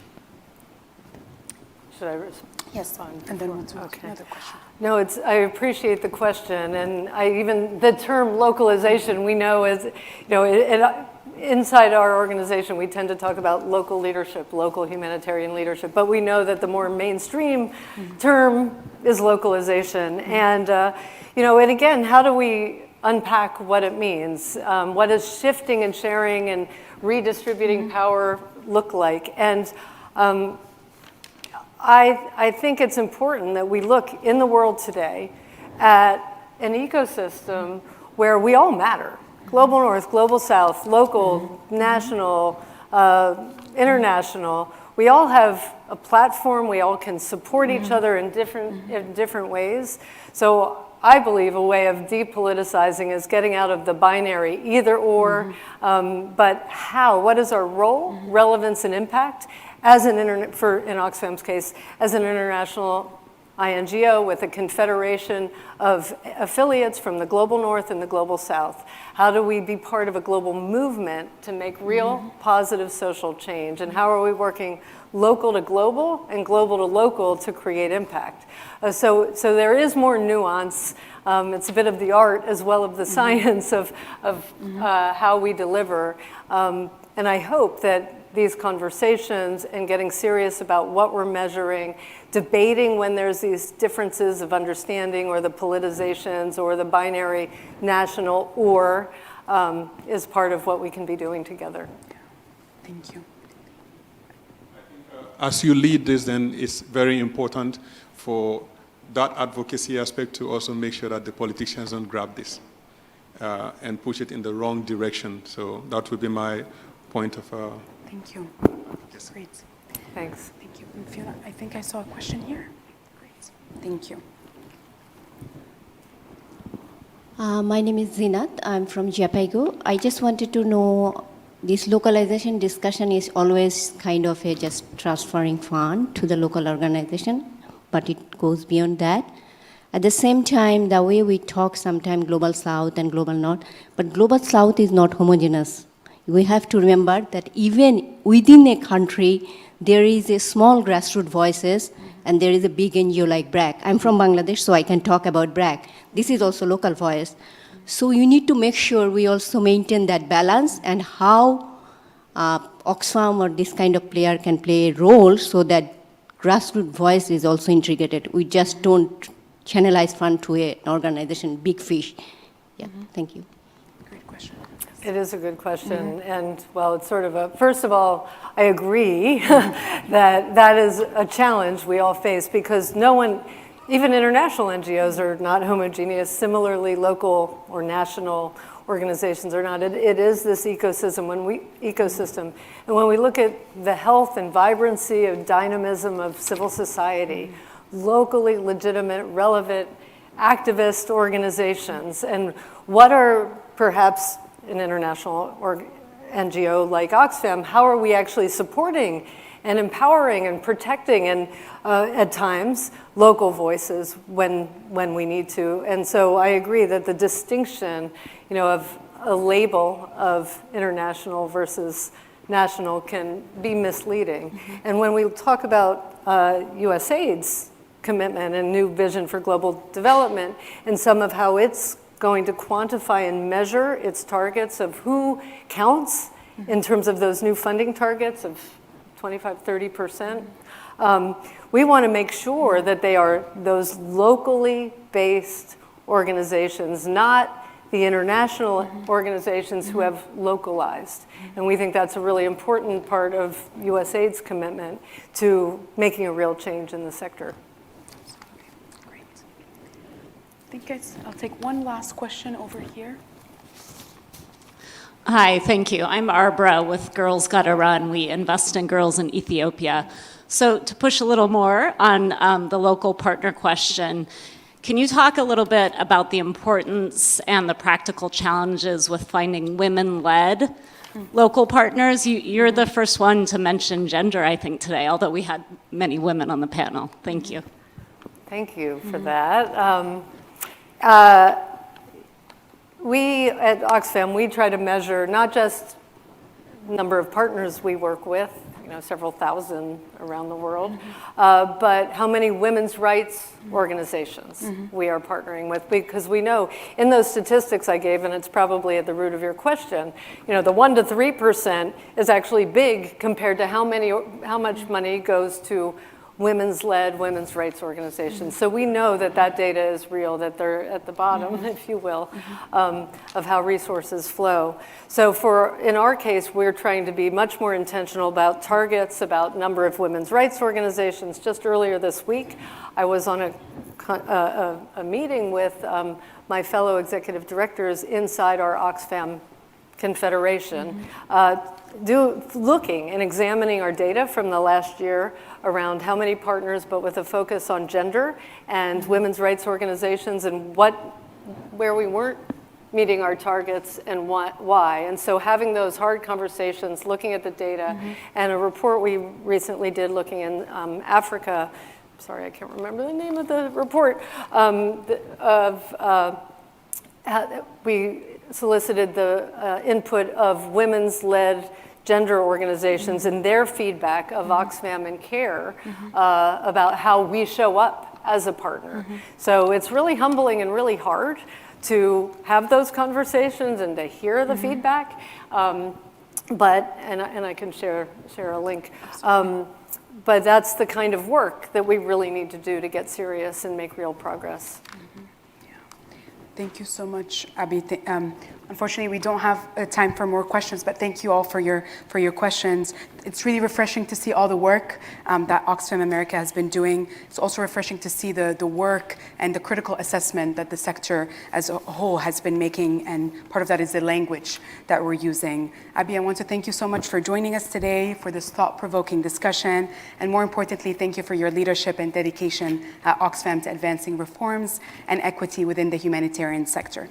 Please join me in thanking and giving a huge round of applause to Ms. Abby Maxman. Thank you, Abby. Thank you so much. Thank you. Pleasure.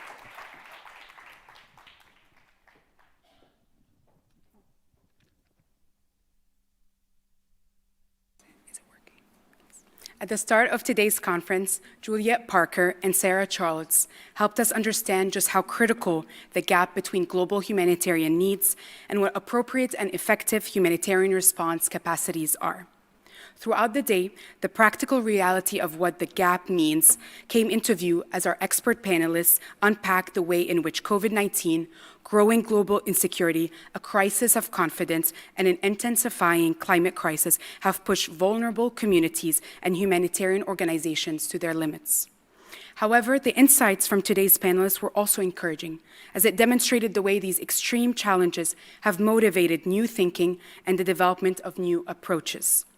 At the local, organizational, and governmental levels, shared recognition of geopolitical dysfunction and insufficient humanitarian capacities have inspired new movements to reform the roots, function, and model of traditional humanitarian action.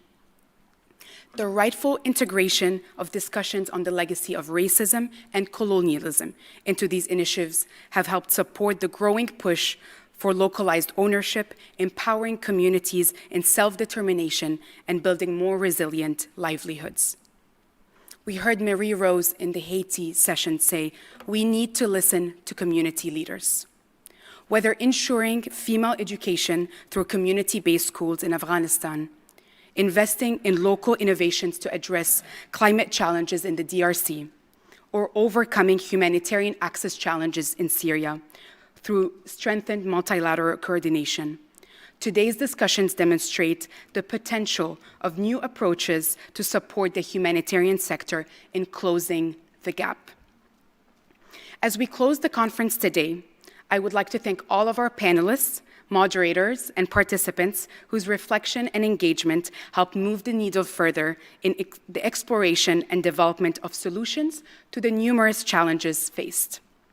The Humanitarian Agenda team would like to offer a special thank you to all the CSIS staff who supported today's event, and to USAID's Bureau of Humanitarian Assistance for their support, which made today's event possible.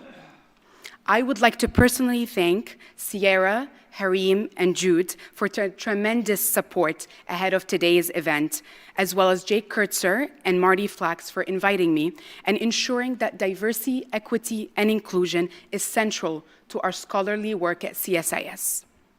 Special thanks to all those who have worked tirelessly behind the scenes to make today's event happen and make it a success, including our conferencing, streaming, and broadcasting teams.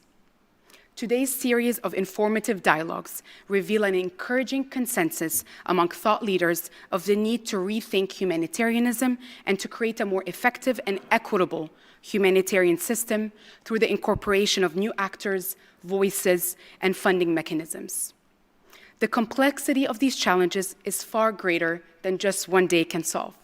However, as a learning and convening space at CSIS, we believe in the power of continued dialogue and reflection to unlock a way forward together. We hope that you will continue your engagement with these critical topics discussed today in exploring ways we can work together to improve U.S. foreign aid, global humanitarian policy, and advancing global justice and equity. Again, thank you for all of you being here at CSIS and of those of you who have joined us throughout the day virtually.